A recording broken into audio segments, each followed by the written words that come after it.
thing you'll find out is everything in life is about energy. If you don't, I put it like this. If it wasn't for the energy that came between you and your mother and your father, guess what? You wouldn't be here, right? That's right. So great things happen when people get excited, if that makes sense. It makes sense. So we want to get excited. One of the things you'll find is that whenever someone's presenting, it's really all about your energy. The energy you give, you get more back when you give more energy. So I'm always about energy, because the more energy you give, the more you're going to get. A person, what happens is it's an energy that occurs, and it does like this, and it takes you to higher and higher levels. So whenever you're in in any type of circumstance like this, or any place you go where it's a meeting, always come in excited. Always come in with a pen and a pad, ready to walk away with something that can change your life, because your expectation will be met based upon the energy you give. Have you ever noticed whenever you go into somewhere and it's like, I don't really feel like being here, and you're like, oh God, that was like watching paint dry? But then you go somewhere and you're excited and you're like, oh my God, that was the best. What we always want to do is come in expecting the best. Does that make sense to everyone? Makes sense. All right, good stuff. So we can all stand real quick. We're going to go through the preamble.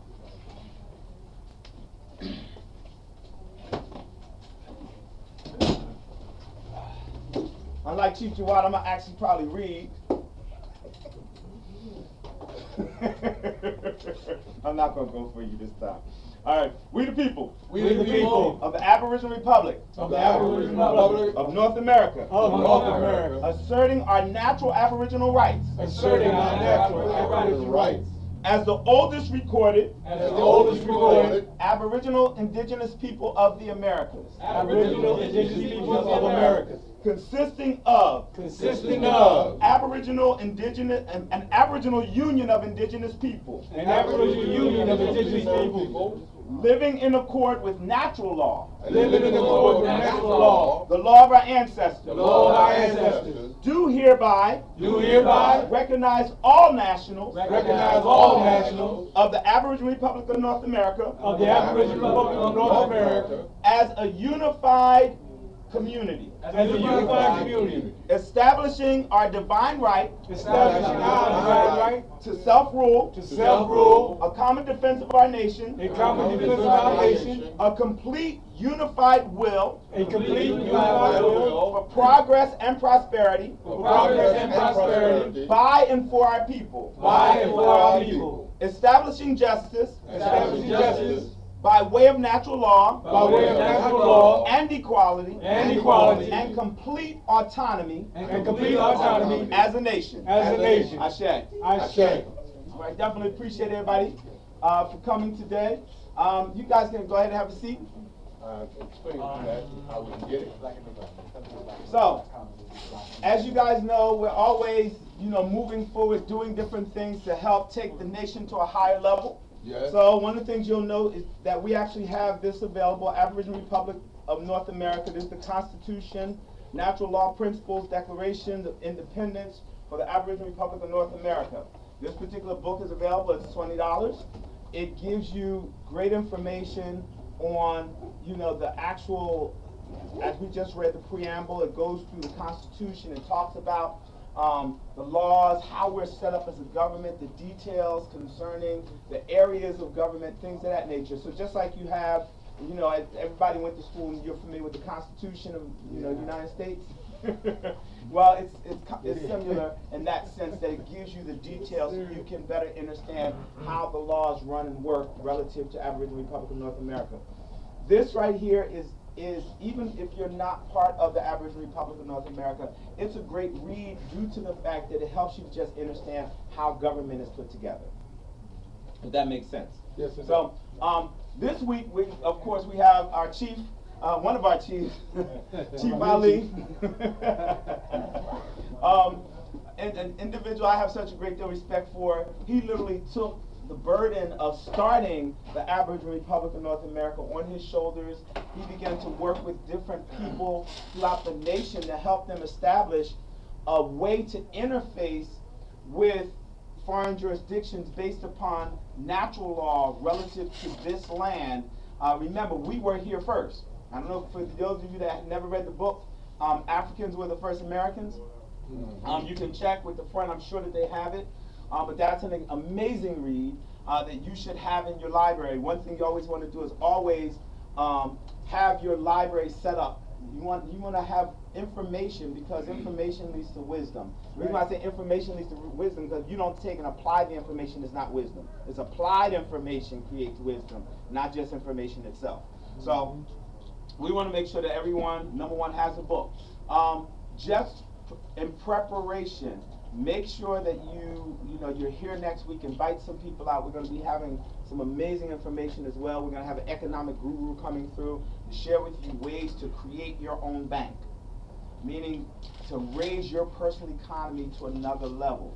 It's one thing to, we know about savings, saving money, but if your savings isn't working for you, meaning in the sense that it's actually earning money on top of money on top of money, then you're not saving properly. So we want to talk about money and how it works and how you can make it work for yourself. So we're going to be doing that.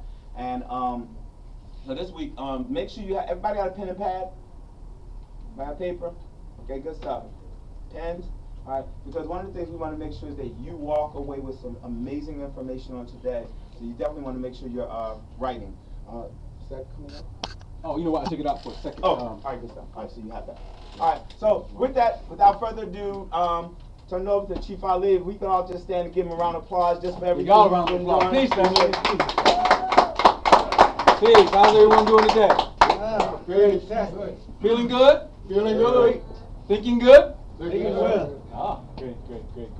For those of you who don't know me again, I'm Dr. Ali Muhammad. I'm a member of ARNA, and we come to these particular classes to have a public discussion, dialogue, network with the community so that we can exude some of the things that we have studied.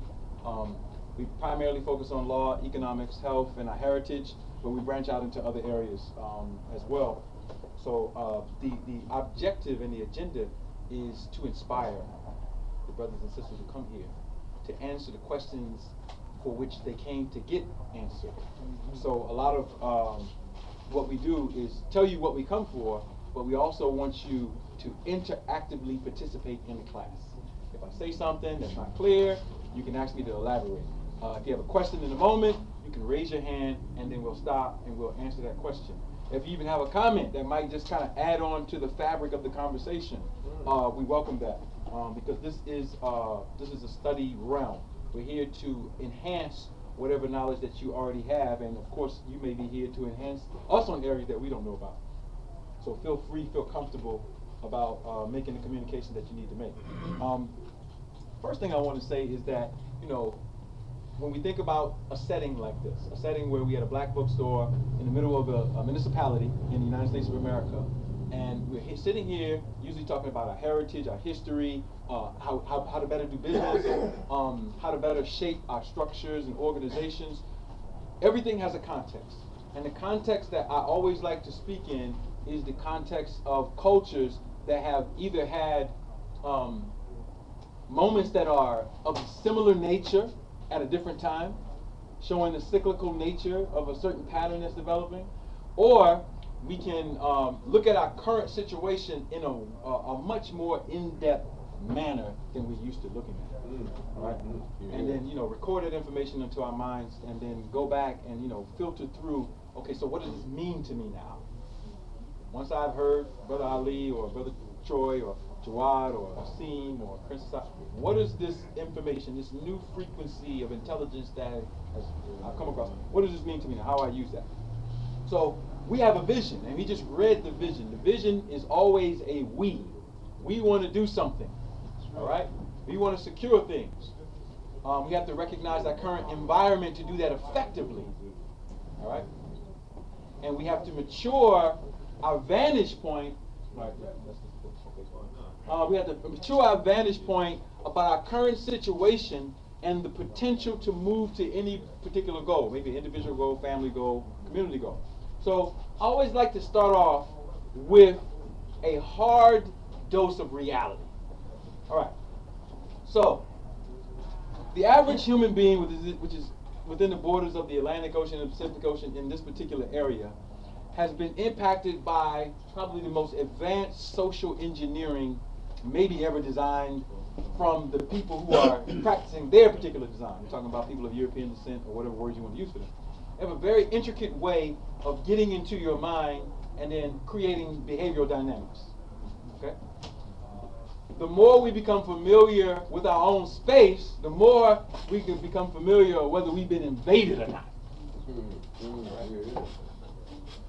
And that invasion would have symptomatic things that go along with it. One of the symptomatic things is someone could introduce an idea or a concept, and instead of filtering it through what you know and possibly considering it might be something that you don't know that you might have to take some patience with, is an immediate reaction, immediate psychological reaction, behavioral reaction. All right, I might sit here and say something like let's say the out of Africa theory is a farce.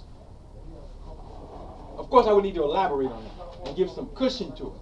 All right, but you might be a professor of Africana studies, so the blow might be deeper than for somebody who said, well, you know, I don't even know what any of that is anyway. You know what I mean? Like a child or something. So I'm saying that to say, have patience with the conversation. We may say something that, you know, is different, is unique. All right. And so if we're here and somebody recites a preamble and we say we're the oldest people in America, that doesn't make sense to some people. What are you talking about? How can you say the so-called African American is the oldest people there, when we know that all life comes out of Africa? I would see a statement like that. That's a context. All life comes out of Africa. All right. Sidebar. Let me help. Let's help the conversation. Anybody have a computer at home? No, I don't. All right. So you ever got to the point in your computer where you ran out of space in your computer? All right. So do you know what's happening when you run out of space? Your computer has what's called memory on it, right? And the memory is set to a certain set of frequency. You can just say frequency because it's basically electrons going on, you know, inside of the program. So you have a set frequency of memory. If you put software on it, the software runs with the capacity to run on the memory. Right? So you load up software and it's running on the memory. All right. So our brains kind of work the same way. All right. We have this repository of potential information that we call the subconscious mind, right? And then you have the conscious mind where you're constantly loading it with something. All right. Constantly loading with something. So how does that work? You might learn something from one of these books right here. Oh, Ivan Van Sertima wrote the book that came before Columbus, and you might have never read that before. Right? So it's new information, but you don't have to read how to make a heartbeat. Right? You don't have to read that. There's a repository of activity that you don't have to consciously think about because it's a part of your design. Got it? You don't have to tell the blood, please flow. All right? You don't have to tell the mitochondria in your cells, please spin for me. You might have to ask for, Troy, how much is your water? It's a conscious action. All right, so we have these two things that we're constantly operating within. All right? And from my experience, we have less study of the atomic operations in our body that are based on laws, and more study on the conscious side, which is based on how we see things from moment to moment or whatever. Right? If we could make a connection between those two, the laws that guide both, we could do a lot with dumping out the dysfunctional social engineering. Right? Because now we're dealing with how does reality work based on versus our belief about reality. You follow what I'm saying? We could believe something about reality. We could believe, man, if I jump out this window, I know I can fly. I know I can do it. Right? But then you have to test it. And if you jumped out the window and you didn't have some kind of special thing that you could do to create the moment, you're going to hit the concrete. And then you learn in real time about what we are calling gravity. You learn about it. Oh, that's a law. Okay, so things are not floating off in space. Everything is being held down on the earth. So we learn about this law that's called gravity. And gravity is real. Right? You know, you don't have to believe in gravity. You experience it. All right, so life is the same way when we have an idea, right? An idea is a possibility of something coming into existence from the head of a human being. It's an idea. Now the idea came about based on laws, all right? It's all type of circuitry firing in the brain, all types of things that gave the vision and the constant thing. Now, if you want that idea to become reality, you have to become familiar with the laws that are real in the universe. And the more familiar you become with the laws, the more you're apt to get the end goal, which is the thing that you saw in your mind, or we saw in our mind, to bring it into existence. Right? There are constantly things come into existence. You came into existence based on laws. All right? The female and the male zygote come together, boom, laws. All right? That's right. The activity in the womb is designed to do a certain thing, laws. At a certain point, you come out of the womb, laws. All right? So now, when we experience in the universe the inability to bring about a thing is because we don't understand the laws to bring a thing into existence. All right? So now, let's take the parameters in which we've been engineered, because everybody is socially engineered. You can be socially engineered from your mother, your father. If you're an ancient Kemet, there's always social engineering going on because somebody is handing down information to you. The question is whether that level of engineering is meeting the laws that are real in the universe or not. And how do we measure something like that? How do we set up a measurement for that kind of thing? Now, why is this important? Because you might have came here for any kind of reason. I want more knowledge. Hey, man, I got this mortgage problem. I got some student loan problem. I got a health issue. All those things are governed by laws. Contracts, something going on inside of your body. We have to change the way that we think about life and make it really about life. All right? Because sometimes we get so inspired to do something, oh, I heard about, and then the inspiration leaves because we don't meet it with reality. All right? We don't meet it with reality. All right?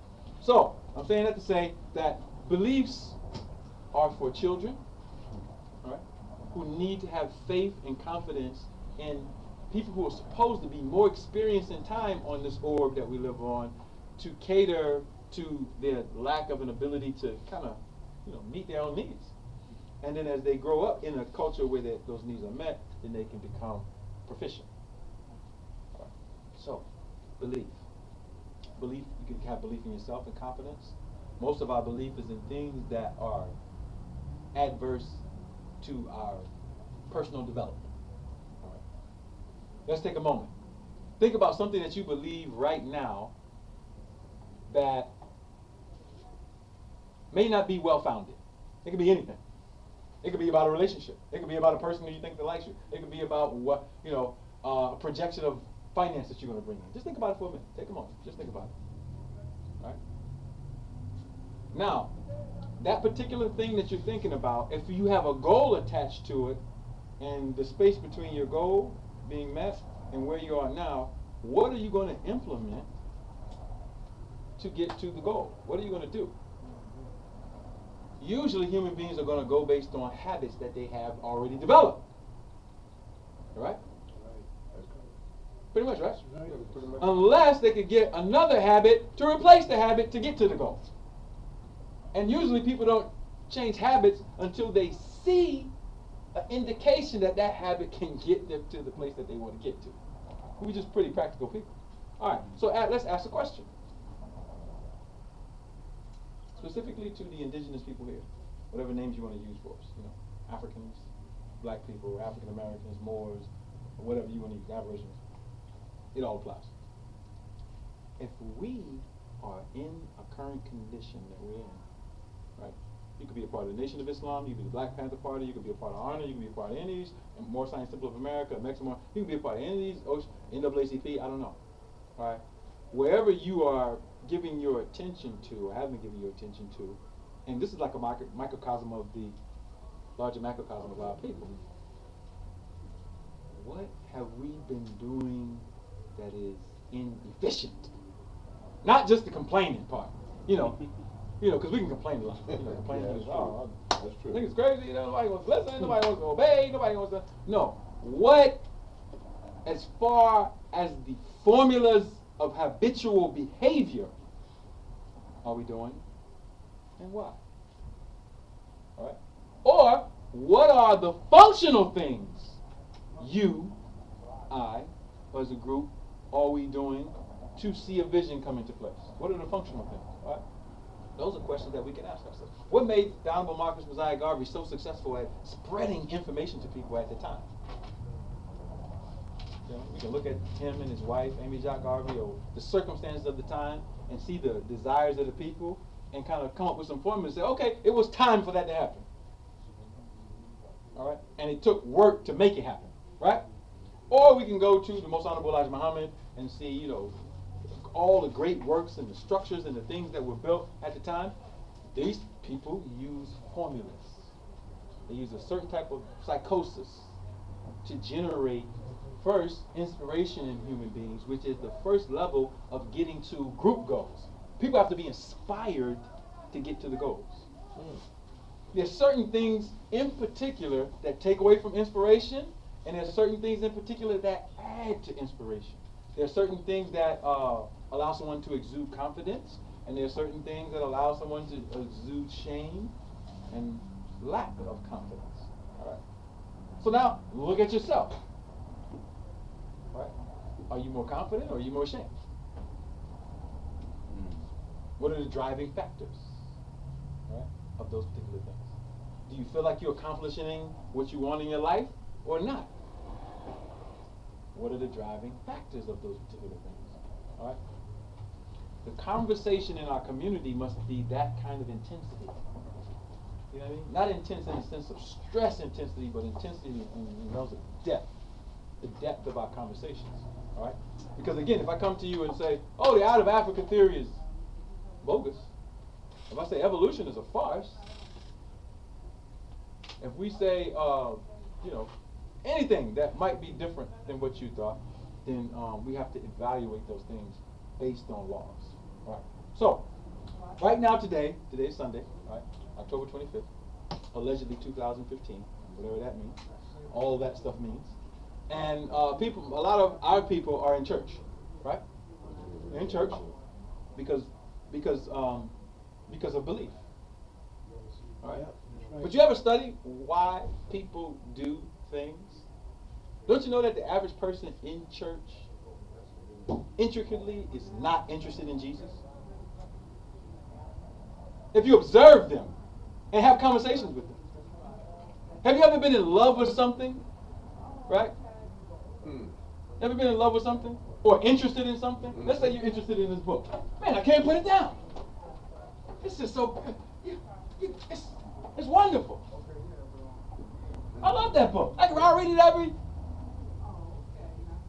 How come the people in the church are illiterate at the thing that's supposed to be their salvation, which is the Bible? So what are they really interested in? What are they really interested in? What are they really interested in? Actually, I'm just throwing it out there. What are they from your observation, because many of us grew up in this, what are they really interested in? one of the things I believe is more the fear factor. You're going to hell. And so what we want to do is save ourselves from hell. My thing is that why am I forcing a relationship with God only for the purpose of not going to hell? A relationship is because I want to be with you, not because I'm in fear of going a place that I don't want to be. Right. That makes sense. I would say, briefly, a profound interest in what they perceive to be temporary relief. Wonderful. Wonderful. Wonderful. All right, let's rewind it. Let's go back 3,700 years. We're on the Nile Valley. All right. Now, anyone who studies intricately the cultures that might have developed on the Nile Valley, you had priesthoods. And the priestess were way more educated than the general populace, who were pretty much agriculturalists and dealt with, maintaining their own space. Because it wasn't like here now, you don't have contractors to come necessarily build your individual populous homes. Yeah, people who constructed these things themselves and fed themselves based on local organization, some of which we're trying to do right now, right? We're trying to go back to that kind of system. All right, so, but if you had a big project, the Neb or the said pharaoh, the terms they use, could get the people in the populace, because they had access to resources to, build a minor pyramid or something. But I'm saying that to say, if you went down to the average person on the Nile Valley, they thought about Asar and Heru in similar fashion. Not as a priest who was educated about all the intricacies of the pyramid text or something. Some of them were illiterate. They didn't even read. There's no reason, no need to read. If I wanted to do something, because life is simple, I go talk to the priest, and the priest will tell me and be the means of communication. The difference is there was a lot less usury, of course, because of the nature of the people. But it was a similar dynamic. So what made them follow Asar and Heru? Temporary relief. The feeling of feeling good, of being a part of a group that thinks alike, that was a part of a greater group that was what? Successful. I love being a part of Kemet. Man, did you hear the story about what happened all the way up there in the Bosporus or whatever? Thutmose took away a whole bunch of Hittites. Long live Kemet. It's the group psychology of success, right? So let's back to the church, and then we can go to our point. Most of our people follow the church because they see it as an intricate part of America, the cultural dynamic, and it's a part of a successful model in their minds. America has a great, mighty military. We run the world with, a little bit of bravado. Everybody doesn't agree with it. But usually there's a chain of command coming from the thought of the success of the nation, it being a, if you want to call it Judeo-Christian society, changing fastly, but let's say the origin of it is that. And then now I'm going to church because of all of these factors add up. All right? I'm definitely not going to read the book and do what Jesus was doing. Going against Rome and telling people to, Right, I'm not interested in that. I'm interested in the story because it's a theme that came from the mob psychology of the success of the group of the people. You see what I'm saying? So now we start getting into the intricate reason on sometimes why people do things and why they don't do things. And now we can go back to the basic principle that I want to outlay about the success of a thing or the failure of a thing. So now let's try to mature ourselves. All right. The sun is outside doing its job. It has a purpose. It has a design. Right. It has a design based on its nature. And it just does that job. Right. The trees will grow. They've done tests on trees, and they see that trees kind of have emotions and all kinds of things. What's the guy's name? Clyde Baxter from the CIA, who contributed to the book The Secret Life of Plants. Right? Secret Life of Plants is about a study on plants and, what type of beings are there? What type of beings are these plants? And so one of the examples, you can get the actual book, and the book talks about how they placed electrodes on the plant and allowed someone to come in, and they had two plants. And one person came in and chopped one of the plants up, destroyed it, and left out. And they had the electrodes to the other plant, and they sent people into the room, different people into the room in intervals. And when the person who killed the first plant come in, the plant starts firing off on the electrodes. As if it was it had some type of means of awareness that the energy of the person who was there who killed the plant next to it could possibly do it to itself. Right? So it had some level of awareness, self-awareness and awareness of its environment. All right? Similar to us. All right. But I'm saying that to say that is what you call a survival mechanism embedded into the plant. Exactly. I don't want to die like my friend just died, and I'm aware that the potential is there for someone to take me out. Oh boy. All right. So a survival mechanism is based on this awareness, self-awareness, level of self-awareness and its environment. All right. So when we get down to this principle that I want to lay out, first thing is we have this principle in us that wants to survive because we're animated life. And when something obstructs that, we want to do something about it. The programming that we are receiving now, all right, is to remove more of the feeling of wanting to survive. All right? And how do you do that? You take away the innate mathematics of the being and allow it to focus so much on the illusory part of itself. The conscious mind. The illusory part of itself, that it detaches itself from itself, and now itself is working against itself. I'll give you an example of what I mean. I can put some alcohol in your body, and your cells are always going to respond the same way. Now, your belief will respond a different way. I like the alcohol. Your cells are like, I'm going to show you, I can't use that. This is what I'm designed to use. Give me some fresh fruits and vegetables, I'm good. I can metabolize activity as well. But the conscious mind is programmed to say, I like this alcohol. I'm going to keep drinking it, and keep drinking it, and keep drinking it. So now I'm going against my nature. That's my point.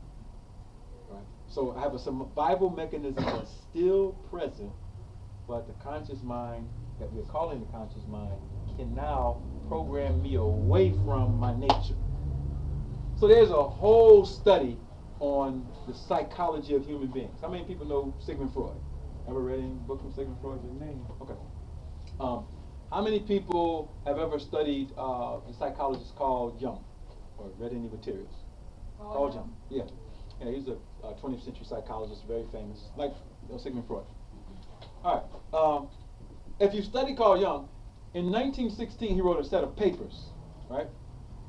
And this man is very famous, in psychology, in world psychology. If you study psychology in universities, whatever, you got to go through him and Sigmund Freud's information. And of course, they both admitted on the record to engaging in studies from our ancestors, right? They both admitted that, and that's fine. They don't have a problem with that. Carl Jung said something very unique, though. In 1916, in one of his papers, he said that he had actually become or infused himself into a god that was called Abraxas. Abraxas? All right. That's Greek. A-B-R-A-X-A-S. Abraxas. All right. And in Greek mythology, Abraxas is a deity who takes the Apollo's arrows, and by taking them from Apollo, he uses the arrows to create disease. All right. There's a whole story of Abraxas, so I'm not going to go through it, but Abraxas has a unique history, even with the word Abraxas. All right. A few weeks ago, I was talking about the movie. How many people watch movies sometimes?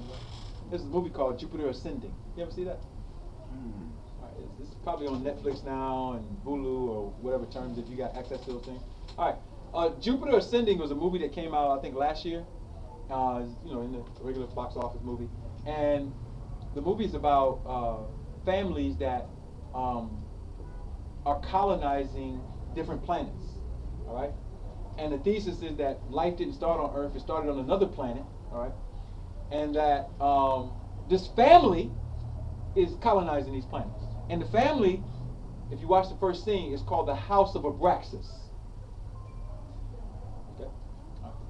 Okay. So his name is used often. All right. In fact, there's a company. It's a Fortune 500 company. It's called Celgene.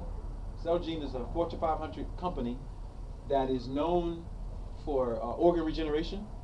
All right. Mainly of European older Europeans. I should say older Europeans. And they're dealing with a lot of the telomere science now. Telomeres are parts of the chromosomes that kind of break off in mitosis. So they're adding those things back in to try to lengthen the life. And they do a lot of their research in hematology. So when you look at their business profiles and how they contract with companies like Life Bank USA, and their agenda is to get as many placentas and cord blood from hospitals as possible, because those become great sources for them to use for the organ regeneration. But they have a product called Abraxas. I'm mentioning this because the last year I've been looking at this and studying it just as a phenomenon, just linguistically, to see programming, how programming takes place. Now, when you get into Hebrew and Arabic and some of the Afro-Asiatic language, the word is abrasa. Does anybody know what the word abrasa means if you studied? All right, so abrasa is the word for leprosy. All right, leprosy. Leprosy. Today we would call it vitiligo. All right. So what am I saying here? Why did I go all the way into this pocket about the Abraxas? First, I want you to get the education. Carl Jung, who is a noted European psychologist, said he became this god, this Greek god.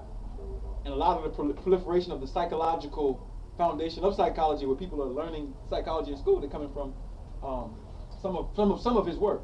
All right, but Carl Jung was about tapping into the subconscious mind. That's what he was about. You know what I mean?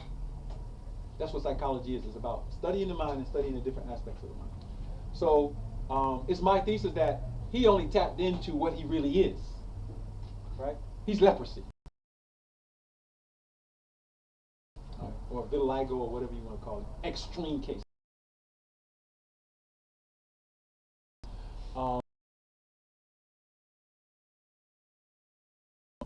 That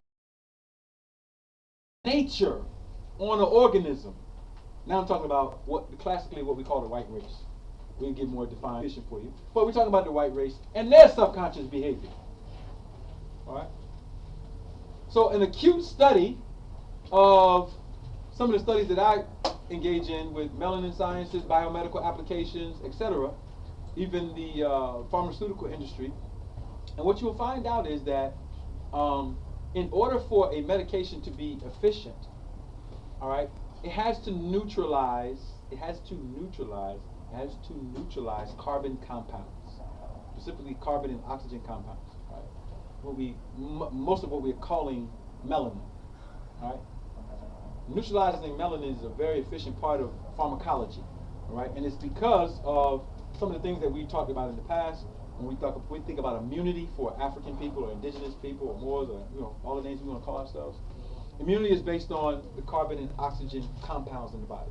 They neutralize the toxic things, nitrogen, sulfur, other things. So what I'm saying is that Europeans have this subconscious psychology, all right, and operation, and it's based on their design. The more you know about their design, the more you can understand their behavior. The more you understand their design, the nature of their design, the less you are apt to have beliefs about them. The more apt you are to understand them as an operational organism. What they're most prone to do. Not the conscious mind, because you might have a lot of white friends. Some of us have a lot of white friends. That's cool. You have white. I'm talking about the nature. Now let's come to you. You have a design. A lot different. All right. We all have 2 arms, 2 legs, heads and all. But the design is a lot different. The biological design is a lot different. The subconscious underpinnings are a lot different. All right? The type of gas that you breathe, which we think are all the same. But when you start getting into higher levels, you start understanding we don't all breathe the same gases. There's a chemical affinity to certain gases that we have based on our anatomy and physiology, and there's a chemical affinity they have. So we're not all the same, all right? But we have a design. Our design is being challenged right now because we are going against it because we're not as aware of that design. The design is as intricate as the design of the sun, the earth, and its operations. And the closer we get to that, the more we get.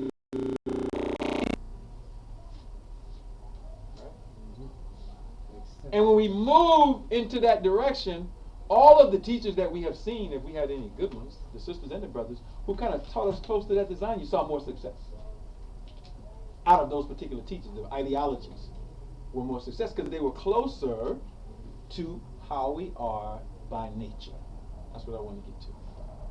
All right? So now, every organism that lives in the ecosystem from that design will have success based on a perpetuation of behavior. All right? Black people are never going to take over Wall Street. Wall Street is a Eurocentric design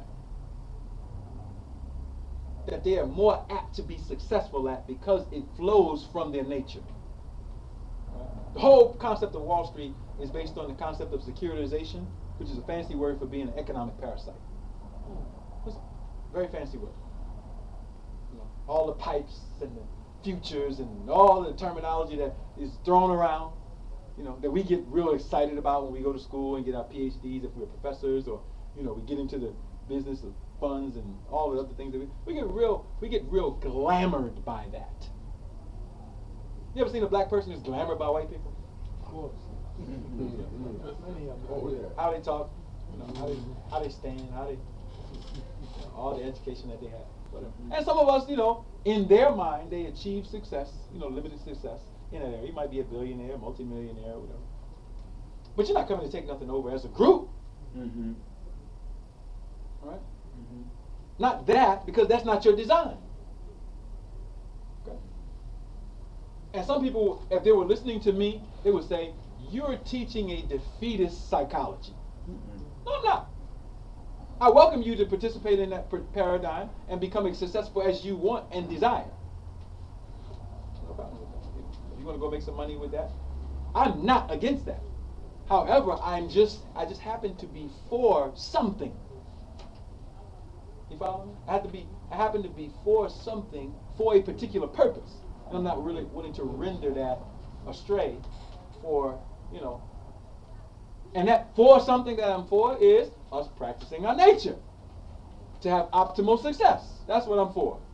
All right. So now, how do we get into that kind of zone? People are follow, you know, people. Why do people follow ideologies? Anybody here pro-black? Mm-hmm. Anybody here pro-Pan-African? Anybody here pro-indigenous? Pro-Moorish? Why are you following your ideology? What's at the basis of what's driving you? That's the question you have to ask me. I all have different answers, right? It could be, hey man, I love my teacher. Mm-hmm. He or she is phenomenal. Mm-hmm. You know what I mean? I love that particular teacher. They're phenomenal. All right? Okay, then I ask you a question. Well, what do you love about them? What is phenomenal? What is the characteristics? Is it behavioral dynamics? Is it a big car? All right.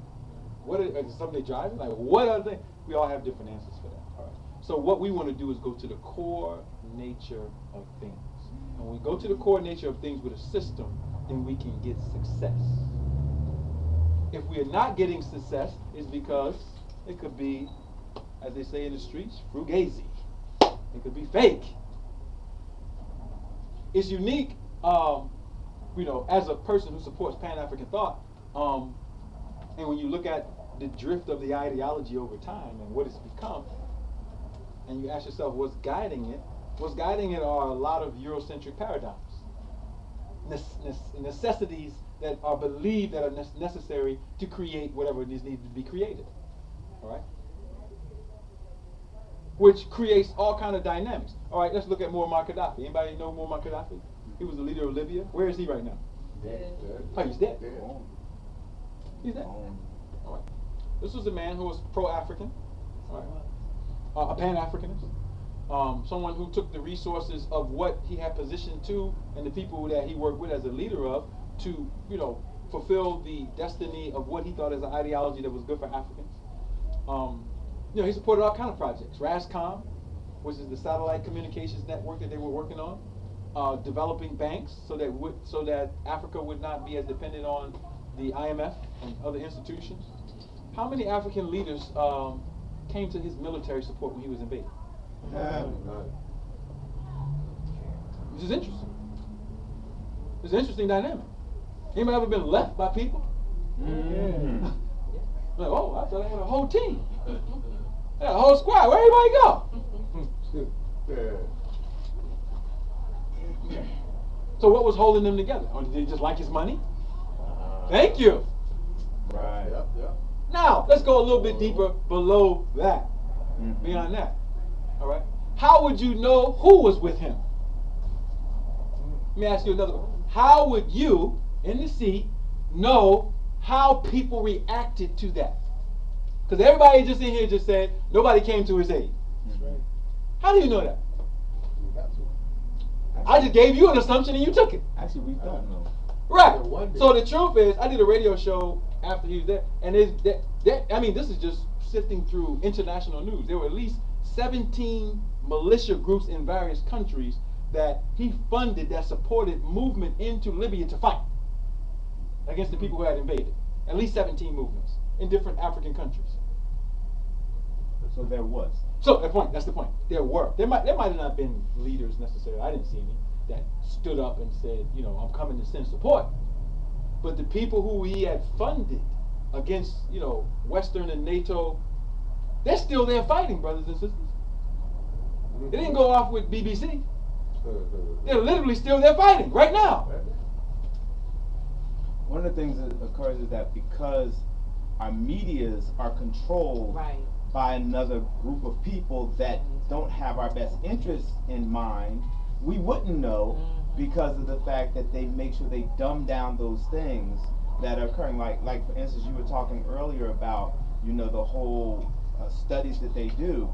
I was reading an article just the other day on Facebook that talked about how they've gone into Kenya and started injecting the people, the World Health Organization, and what it is, it's a within the whatever they're injecting them with, whatever the thing is they're giving them, it actually stops reproductive organs from working. And so they're literally going into different countries doing this. But do we know about this? Are we hearing about this because of who's controlling the media? Right, exactly. So now we got a dependency factor on some streams of media that are absolutely not going to tell us the story. All right? And then some of them. They did a thing on eugenics, like that, but you know that's supposed to be fiction, but it's real. You know, the Right. lady was going around injecting the blacks, so-called blacks, and for birth population and all of that other stuff, and all of that's real, but we think it's just entertainment. But it's Right, yeah, it can be posed in many different ways when we're looking at those things. So, I mean, but the point that I wanted to make about Muammar Gaddafi is that there were people, and are people who tried to support him in his activity. And it is true, it's very difficult in some instances to get accurate reporting. If you know, if you're using some, especially some of the mainstream, you know, ones that we're using, there are alternative sources that give better perspectives, and because of the internet, you can get access to those particular things at this moment. But coming back to the point that if there was a strong Pan-African ideology, who was willing to stand on it, and at what level, or were they willing to stand on it for that particular thing? All right?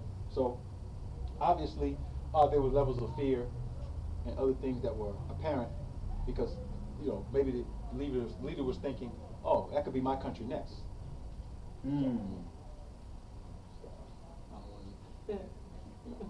I'm getting a little bit of funds from this entity or that entity, you know, so let me. All right, so now we're dealing with how human beings are able to tap into the core of their strength via their nature. That's where I wanted to get to. Your strength is in your nature. So now, when we come, let's say we got courses like law courses and just materials, you know, exuding ideologies, exuding things that people have access to as far as information. When we put out the information, the purpose of putting out the information, of course, is to educate you. So when we say we're indigenous peoples here in America, that's based on a well-developed study. Okay. How many people know where the largest pyramid in the world is? Where's the largest pyramid? We're just talking about ancient civilization now. Where's the largest pyramid in the world? No, and let's do this. Let's help.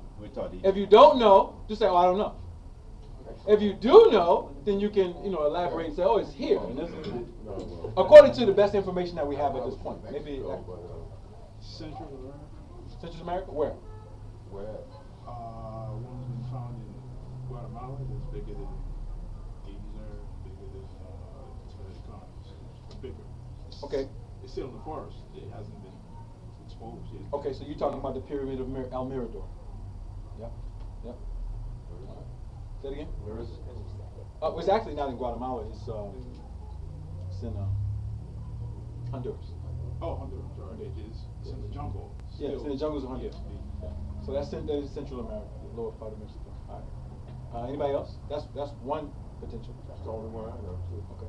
There's another one Mexico, right? that is in Mexico. Yeah, they got it in Mexico. They got it in I Mexico. remember Right. you saying that. Yeah, yeah, exactly. There's another one in Mexico. So the one in Mirador is the latest find. To give you an idea as far as the size of the pyramid, right? The Giza Plateau at the base of the Great Pyramid that we see often is about 13 acres, you know, at its base foundation. The pyramid at El Mirador is 40 acres as far as the base size.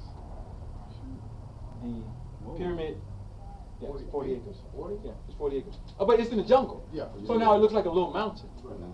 Until you actually get into it and you can see the structure and then, you know. So they're doing all kinds of archaeological stuff to kind of clear so you can see it now. It's going to take a little while to do it. But, so if you've traveled, you know, I remember coming up in high school and we think about pyramids, think about Egypt. Of course. First thing that comes to your mind. Never had a thought that there was a pyramid anywhere in the Western Hemisphere at all. Of course, until maybe you get in college and you start learning about, you know, what's called Mayan pyramids or whatever. Yeah, that's the and then one you I look at thought. these structures and you're like, well, who are these people? So my point is, there's a whole shift.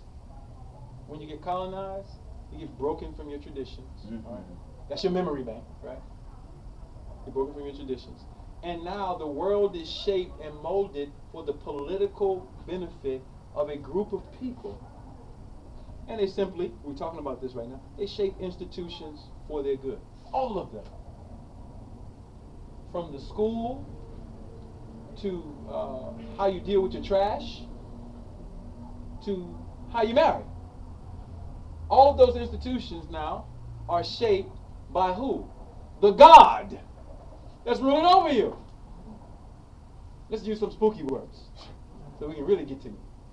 You know, the European is not God. Oh, really? But what is a God? Right. A God is an entity that you give your ultimate attention and devotion to.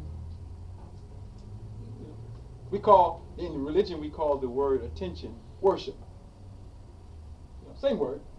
You're giving focused attention to an entity. Right? You're paying homage to that entity. And that entity shapes the rules and regulations by which you see the world and you behave. Mm.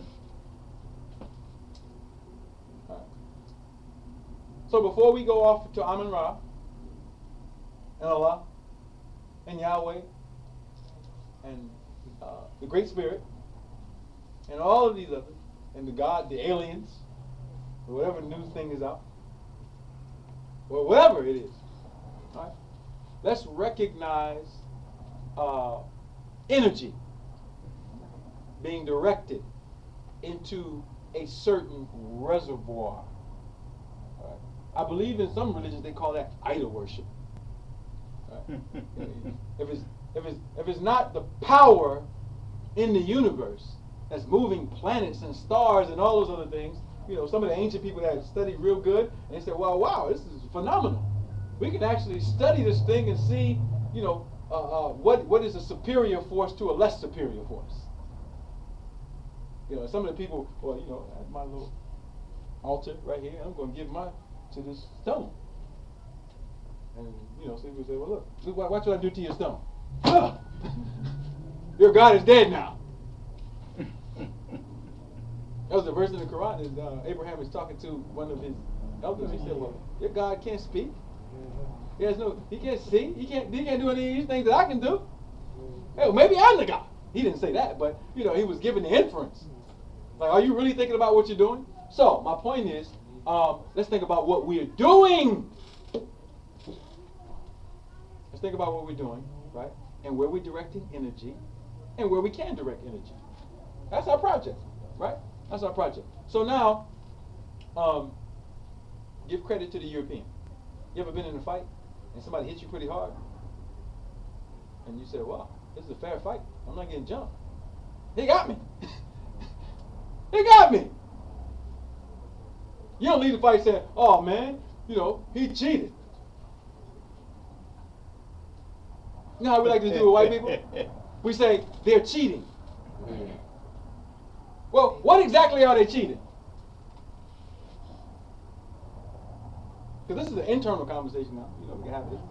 What are white people doing to cheat besides, you know, being themselves?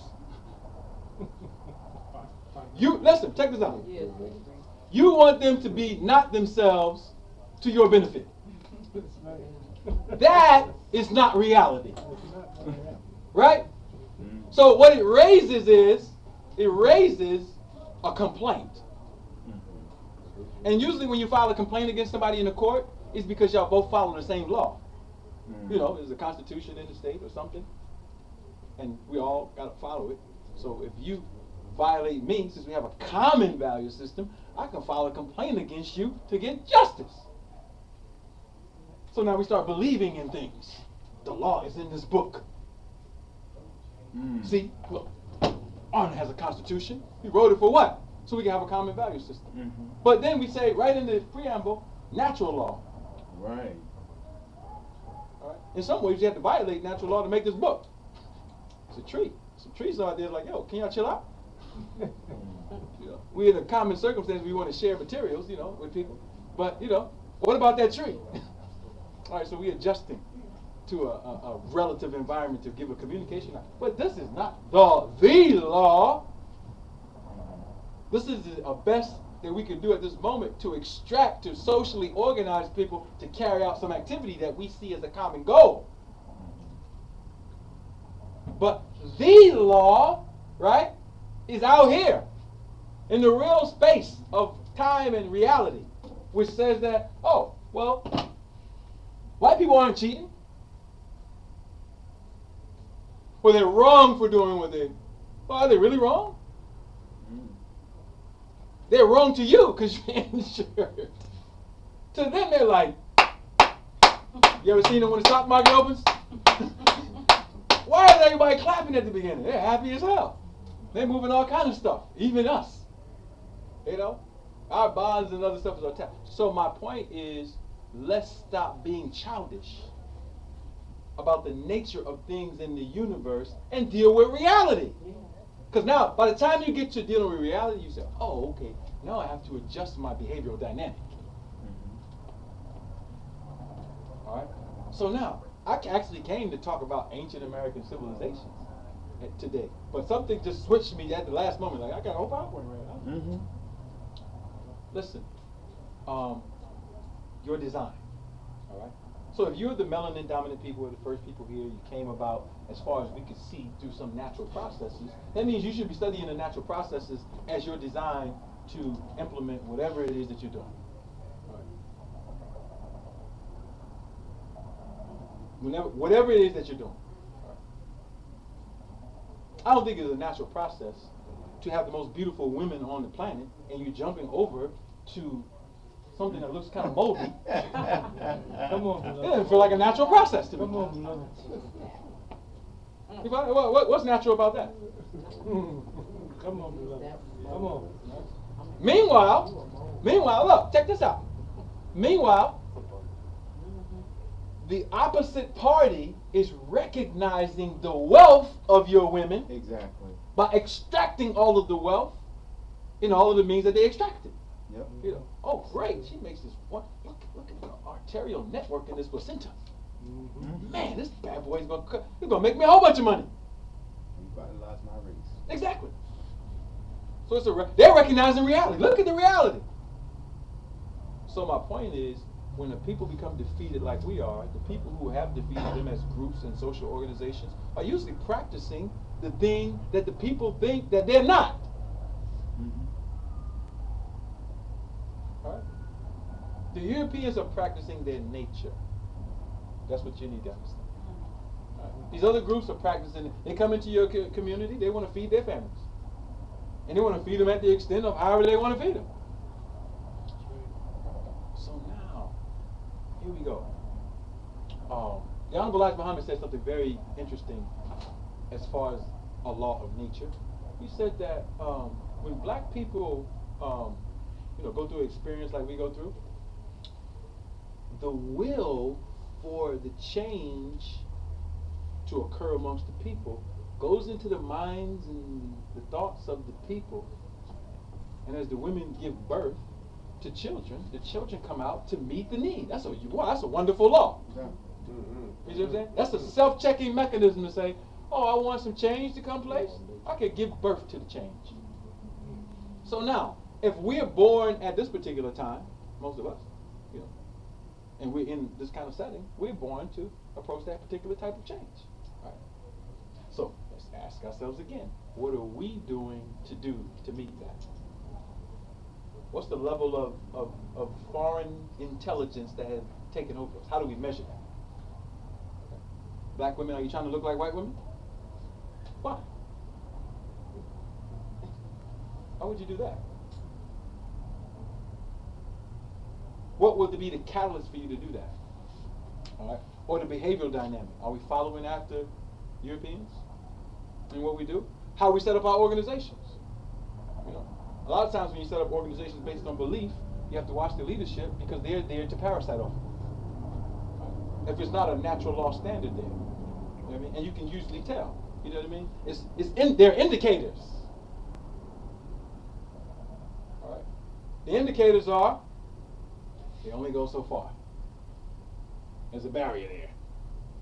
That's that glass ceiling, glass floor, and glass wall. What's the glass ceiling, glass floor, and glass wall? Oh, that's where white folks say we can't go. I ain't going there, brother. Let's stay in the safe zone. Quietly or publicly, let's stay in the safe zone. All right?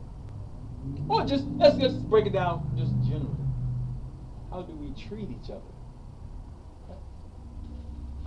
How do we treat each other? Where do we get? All right, so my point is, these are all learned behaviors that we learn and that we can unlearn. Some of us are unlearning them, have unlearned them. Some of us, we're continually working on the processes. All right, so let's kind of go to another phase of this thought process. All right, if we want to create designs to put us more in line with our nature and our success, in an obvious hostile environment, right?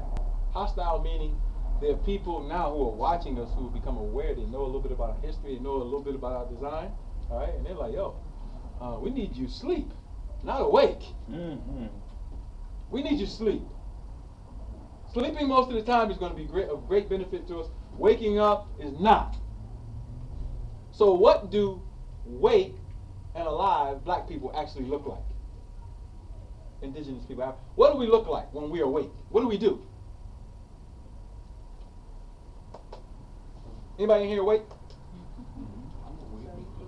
Organize. Waking up. Change our food patterns. Yeah, so what do you do? The way of life. Yeah, you start changing the way you eat. Based on what? The way of life. The way of life. The way you eat, the way you think, the way you socialize, the way Yeah, you but learn. my question is based on what? Natural law. So let's use an example. I used to be in the church. Mm-hmm. I don't believe in the church now. What is it that catalyzed me to change? Where did the information disseminate from? Mm-hmm. What's the source? I'll give you an example. All right, I'll give you an example of it. Let's give 2 examples. I was in the church and I ate pork. I ate pork because the preacher, they served it at the church. I grew up around pork. I ate pork. Right. I didn't know the dangers of pork. Oh, I read this article in the newspaper. Pork has 3 different types of worms in it. I didn't know that. Mm-hmm. Now I know that. Now I'm going to go get me a soy sandwich. The soy is way better than this. You're like, oh, the soy is better. What you talking about? I don't eat pork no more. I eat look at this. Got this soy dog. Soy bacon. And then he's, oh yeah, I get it. Oh, I heard so and so say, minister so and so. He said that soy was bad. I went and looked it up, and it was bad. It's terrible. I don't eat soy no more. You know what I mean? I'm going to move on. So now we learn different things. So what are the checking mechanisms of our learning? How do we develop? So now, the reason why we do this is to set a standard for checking mechanisms. it kind of elevates us to another level of proficiency to say, now we can sit in circles, and now we can say, the reason why soy is bad is because it has this enzyme in it called aromatase. And this is what aromatase people look like. Right? This is the profile. You can actually walk down the street and see an estrogen face or estrogen body in a man. Understand? And the aromatase it creates this. It has these things called estradiol, which is a form of estrogen, and it converts testosterone. And you can visibly see the conversion of the testosterone in the man from testosterone to these estradiols. You have certain behaviors. You might have some erectile dysfunction. Right? You might have some gynecomastia, which take your shirt off instead of having muscular. Or he has like a little breast. Right. You know what I mean? So these are some of the indicators that we get. So now we can do that type of study in group or whatever, and we improve ourselves. Now there are industries based on those things. All right. So we have midwives in honor, right? And the sisters, they deliver children. Now imagine when we, continue to make it more popular. That's impacting who? Celgene, Life Bank USA, these other things. All right. So reality makes us say if we're doing something and we're happy about, we deliver children, it's so wonderful. Oh. And the next thing you know, one of the midwives got killed. You're all excited, but you forgot that you're at war. You forgot about the fact that you're at war. So there has to be balance. There has to be a department and Ministry of Defensive Intelligence to protect people and make sure they're okay. All right? It might need to be a Ministry of Divination and Spiritual Sciences to make sure it's okay for you to come out today. Based on the energies that we read, and you're going out, maybe Martin would have stayed a little longer if we had those kind of things for him. Or Malcolm, or whatever. You see what I'm saying? My point is we can become more advanced by studying more of our material, which is closer to our nature, based on an organized system of functioning in groups. So that is our challenge. That is the challenge that we, as a people, are faced with. We're challenged with catching up with our real selves. Right? Our real selves are that we have this intricate design, right, that can take 100 trillion cells, that's carrying out thousands of functions, and you don't have to think about it. You don't have to think about it. You don't have to think about any of that. All you have to do is allow for nature to take its course. Right? So now Europeans have all these new sciences, allegedly, like remote viewing and things like that, where you're supposed to tap into your subconscious and become aware of it. All right, lucid dreaming, so you can prophesy. They're trying to tap in. All right. Our job, same way. All right. Rites, rituals, whatever it may be, as groups, we can approach those things. So now I come to the subject of nationality. That's where I was working myself up to. All right. So when we talk about nationality, body politic, social organizing, we're talking about infusing our people with those dynamics. Infusing them with the dynamics.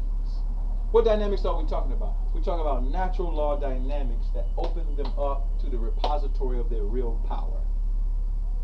Right? And then we're talking about systematizing the groups and societies, no matter how small they are, local they are, wherever they are, with these systems so they can practice those systems in real life. All right? An example of this is we can't continuously depend on European institutions to deliver our children. I'm using that one now. Right. And then expect the children to come out okay. Because that means there's a deficiency in the level of knowledge in the home. There's a deficiency in the level of skill sets in the home. There's a deficiency in taking the potential of the person talked about and making it kinetic to the degree that they can protect themselves. There's an economic term for this, and it's called human capital. Anybody hear that? Yep. All right. What is human capital? Human capital is the potential and possibly kinetic sets of skills, knowledge, behavior, and projected output of a human population calculated to say how much economic value it can bring in the different dimensions of a society. Right? Yeah. Human capital. It's a word that you can look up. All right, so how does human capital work in this society? It works like this. Each of the states, all right, they have the vital statistics, right?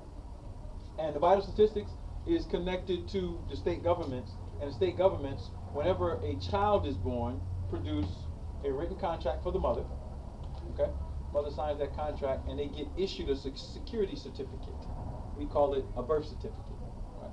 And the issuance of that birth certificate, there are bond numbers on there. And the bond numbers deal with the funding every year for that entity, the state. Let's use the Commonwealth of Pennsylvania. The Commonwealth of Pennsylvania gets funded by Wells Fargo via an entity in the Federal Reserve called the Depository Trust Corporation. All right, so if you look at the bonds for the city, you'll see different organizations there. Seed and Company, Depository Trust Company, which is under the Fed, Wells Fargo as what's called a loan and transfer agent, and then you have the Commonwealth, who is providing the resources to pay back these bonds from the people that are citizens, residents. So what's the operation? When you pull the veil back, what's the operation? When you look up the DTC and the Seed and Company, who are the primary nominees on the bond, the owners of the bonds, these are dummy corporations. A dummy corporation is that, oh, I want to look at, I'm going to Bloomberg or another site or wherever, or the website to see whether Seed and Company actually exists. Right? And I wouldn't show it on the slide. Maybe I can open this up and show it on the slide. Seed and Company doesn't exist. It has no CEO, it doesn't have any boards or anything. But Seed and Company is on the bonds of all the Philadelphia county bonds, all of them.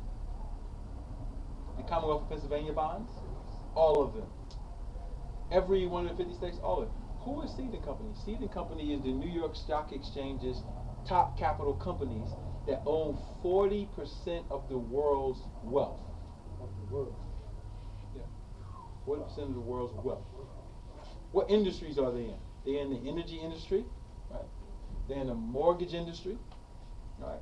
They're into the pharmaceutical industry, the funding aspects of it, right? They're into all these industries. Who are these people? All right, so you look up some of the lineages of the people who are CEOs, and they go back to companies like Lloyd's in London. Everybody know what that company was? Mm-hmm. It was an insurance company that insured slave ships. Millionaires. Right, exactly. So now you can look at the human capital and see where it came from for Europeans on this side of the planet. Right? It came from the construction of a system to encapture your ancestors, and now they proliferated that system and upgraded and got to this particular point, human capital. But the only reason that human capital can exist because it's ignorant of itself. When it becomes self-aware, it can become its own human capital under its own jurisdiction, in some ways quietly, which is the way you want to do it when you're a baby. Mm-hmm. Okay. All right. So that is our project. Our project is to do some we're not going to go and picket. We're not going to go downtown. You've probably never seen an Arna sign at a picket. We want you to do this for us. Pass this legislation so we can. We already know what that's about. Mayors don't run cities. Bond councils run cities. So if you don't get a class on municipal economics, put whoever you want to put in the mayor's office. You might get some contracts. If you got some company, like some cleaning company, maybe you can get the contract for the schools or something. That's good. You're putting something. But ultimately, the design is controlled by white males. There are no black bond holding companies in the United States of America that are funding any government structure. Not one. I'm not talking about lobbyists. That's a flank to talk about how they disseminate money. That's the difference. I'm talking about bond structure companies that are saying we control the book entry ledgers of the Federal Reserve. Right? Let's say J.P. Morgan. We control the WIC and the SNAP programming from the technological sense. Right? These white males. All right. So they did a pretty good job. So once again, let's go back to our point, which I digress from. Give the white man a round of applause for giving you a bloody nose for a moment. Mm-hmm.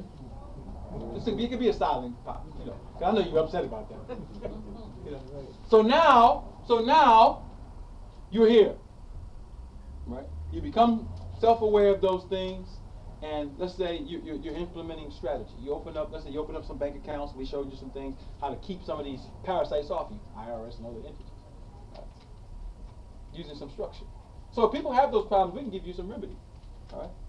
And this is a remedy that, they use against themselves. So you study the chessboard. You ever wanted to play chess? You just go watch the people who are playing. Right. I never played chess before. Let me see. Okay. All right. I can do that. So now the IRS is after you. Maybe you want to do a Chapter 7 no asset discharge. You can do some other process to get rid of that. Okay, now that encumbrance is off you personally. That means you can divest more time, energy to whatever it is that you want to bring about in your life. Mm-hmm. But Africans or indigenous people all across the world had higher levels of design to their social constructs to ensure security. And I would like to interpose that we have to begin to discuss those types of designs. Right? What do those designs ensure? Right? I have people, talking about some of this last night, but I have people who come from different parts of the planet, right? And they say, well, I went to so-and-so and I got initiated and I practiced. And they use candles and dolls and all kinds of things. And they can, do stuff to their girlfriends and their boyfriends and, they believe it. That's what they say. Wait a minute, you can do that too. Exactly. Right. John Boy on 31st Street? Is your arm long enough to reach the head of the, or the, Yeah. Mm-hmm. Yeah. or the, Mm-hmm. okay. Are your arms that long? Oh boy. I'm just saying, if it's magic, it should work. It should be magical. Perception.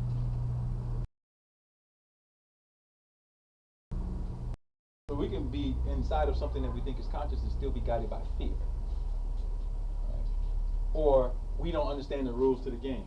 All right? The rules to the game is, if we have the ability to protect ourselves, we can do things. If we don't employ those mechanisms or even think about them, we can't. So your people feel defenseless against the onslaught of white people. That's why they don't want to join on in large and mass to anything, because they're adding up the factors.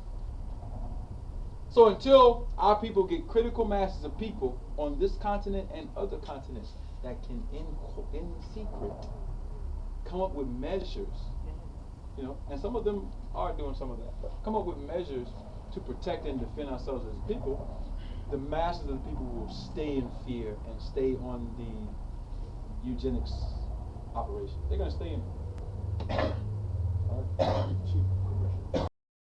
Having babies, it's a national, right? If you have some,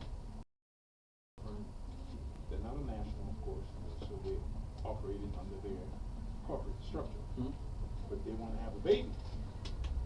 How would you best protect that baby from being totally engulfed into that whole, like birth certificate signatures process or whatever it is? How would you best advise that lady or woman who's not a national yet, but is they in the process to have that baby without encumbering their future that much? Well, you're looking at the strategy of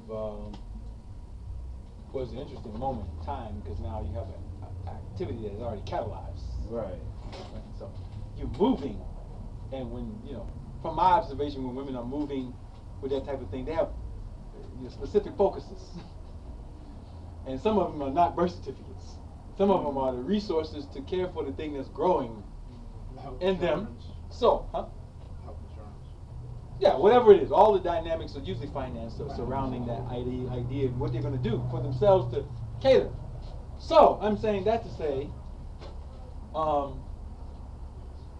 if the person has received some communication on it, you have to base your response based on the feedback, because the feedback will indicate where they are, and wherever they are will be further indication on where your possibilities can go. Because it could become disastrous at some point. Because if you have a will and they have a will, then you have two foreign policies trying to come together to make a policy. So my point is, advice is always based on reality. So I don't know all the realities of it, but here's how I just use my intuition as best I can at this moment.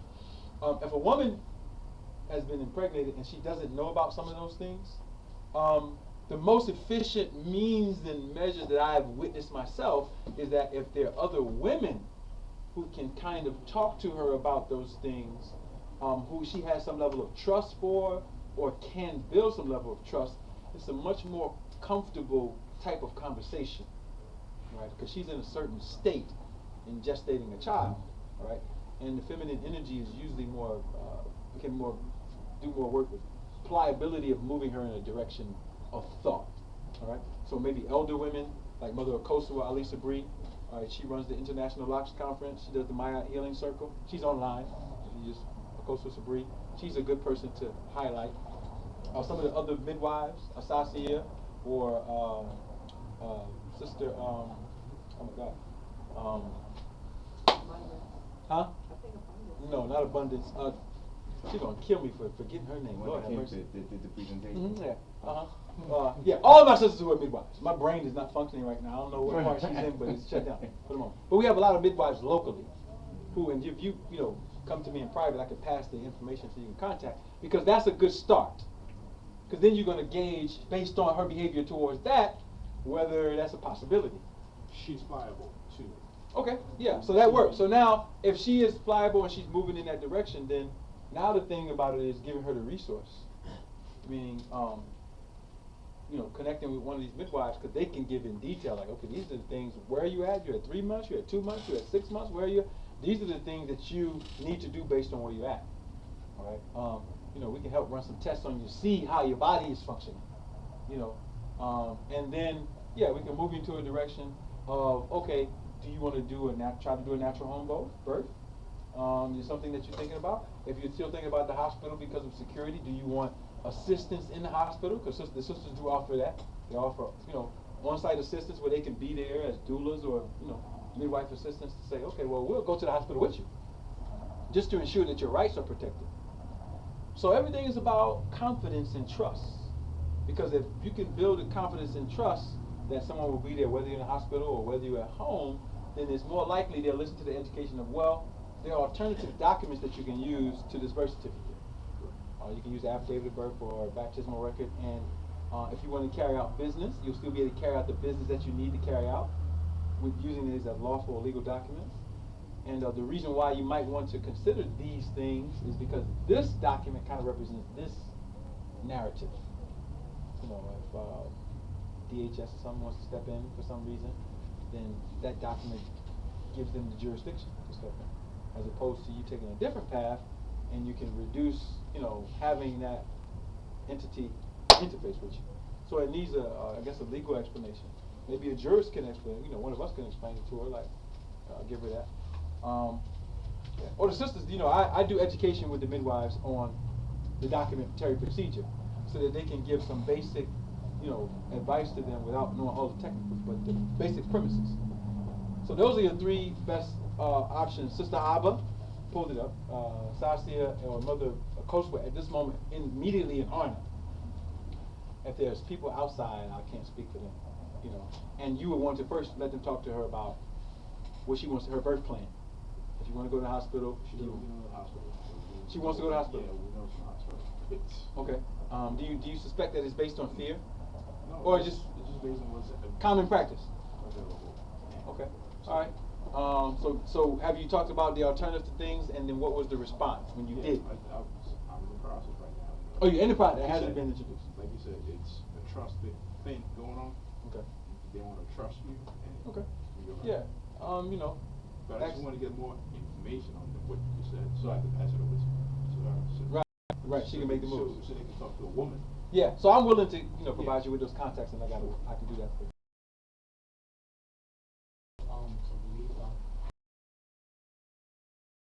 Also going along with her at times with, to see the sisters, Yeah. Absolutely. Yeah. Support. Because if she doesn't, she can trust them all day, but then she has to have that trust in you too as well. Yeah, and that's mainly about support during the process. Absolutely. That's very important. One of the main things we're looking at as nationals, as we begin to as we're growing in our nationalization, it's best to begin to, as you're en route to establishing relationships, that whole courtship piece prior to children Yeah, is real necessary and is vital, so that, you know, I remember growing up in church, it always said, do not be unequally yoked with non-believers. Now, when it said that, and I put it in other contexts, if I'm with someone that's not a national, and she ends up with child, and I'm a national, now I'm fighting a battle that could have been fought prior to. Right. So while we can't stop what has already occurred, moving forward, right, we can now begin to implement strategies to make sure that people are clear. Hey, you know, if I'm entering into this relationship, I need to know where this person stands prior to the children. Right. Because then it takes away those encumbrances that could be, because I've navigated through proper process. Absolutely. You know, that whole, yeah, that's the cultural dynamic that we live by. You know what I mean? Yeah, you see that throughout our heritage and our history, and you know, now it's efficient. Reduces friction. Yeah, so you know, it'll be a good experience too, because if any of you are available, November 2nd, we're doing a wedding, so you can see how we do that in New York. It won't be here, but it'll be in New York at the National Black Theater. We're doing an indigenous marriage ceremony. So, you know, maybe you can invite. Tape it? Huh? They gonna tape it? Yeah, definitely. We're gonna tape it. I see that. We're definitely gonna tape it. And then, you know, the experience of that kind of thing, in light of what has been introduced, can bring a certain, you know, a communal feel. They get to interact with people, and so, you know, you can bring her out, and then, you know, she can see the other sisters dressed up, and it's a good feeling. It's a good feeling. On the whole courtship and the whole unity and community thing. Mm-hmm. You know, having those things are good. Do you counsel relationships? I do the brothers. I don't do women, you know, because that's for women to do. Well, I'm just send out the email guys for that event too. Okay. Yeah, I mentioned it to him. So yeah, I do counsel. I'll do group counseling. I usually don't do one-on-one counseling with women, because it's other women who have that capacity to do that. Again, Mother Wakosa was excellent because she's already, you know, she has a you know, experience with various groups. RAM, she's been, you know, MGT, Pan-Africanist groups, your home family. You know what I mean? So, yeah, I would point towards those. But you know, the counseling part is very important, and this kind of diverges to another, you know, aspect of what we're talking about as far as being successful. How you choose relationships is vital to your future success as a people, a race, a nation, and into your own personal success. You know, because we have a dynamic where the output has been, you know, the society can produce a whole bunch of weak men and women. And so when you partner with that weakness, you're looking for some challenges. And that's a big thing in our community now, where the courtship, you know, getting the counseling, get the things beforehand to talk. See, black organizations are now just about all this knowledge and, you know, who knows the best. Oh, Kemet versus this, the more versus Israelite, the Israelite versus this versus that one, the old elder versus the youth, and it's like that's childish. Yes, it is. The reality of an institution that will be of success for you is that they have processes where people can get married and they have these things in place, because that's an indication that the people who are involved are that themselves and they're interested in you being successful. So when you don't see that in an institution or organization, that's an automatic about face. You know what I mean? Leave that alone, because there's nothing but a bunch of Negromania up in there, waiting to gobble you up. Literally. You know what I mean? So that's something to consider. How many people actually had a chance to go to the march a few weeks ago? You went there? Oh, you were there? Yes. I didn't get a chance to see you. I was out there by the third monitor back. Matter of fact, I wasn't far from Brother Umar. Umar was like up there. I was with him. You were with him? Yeah. I did not see you. I saw him and I saw his back because he was taking pictures or something. Yeah. Yeah. I was right down the side, you know, by the MGT, down that left side, or that side, on the same side. So, what do you think about that march? Anybody who went? Uh, Only one person went. I would win. We only two that went in here. That's Okay, it. that's it. Okay. What I thought was, and now what? Yes. Yeah. It's nice for us all to be together. Get together and but network and. Now what? Yeah. That's what I was thinking. Yeah, I like to get a litmus test. I'm asking that question because, you know, I'm always in the public. And I need to be aware of what people are feeling. I'm getting, you know, we getting a lot of that. Well, I didn't go personally because I was engaged, but the general Consensus? census of what people said about March was that it was great feeling. As I said, Like just a lot of black people being together, they felt like, I mean, white people Awesome. was yeah, good, and yelling at a lot of each other. networking amongst those who were prepared, you know, they had a lot of exchange of information and it was good on a general level. Now, I don't know about the what else. However, I heard Minister Parrington had a meeting on Monday. I don't know. Yeah, so he's had some post meetings. Yeah, so, but I don't know about that. But general feeling, it was great. I, go ahead, sorry. No, go ahead. I'm just saying, I just think something else should have been said maybe, Right.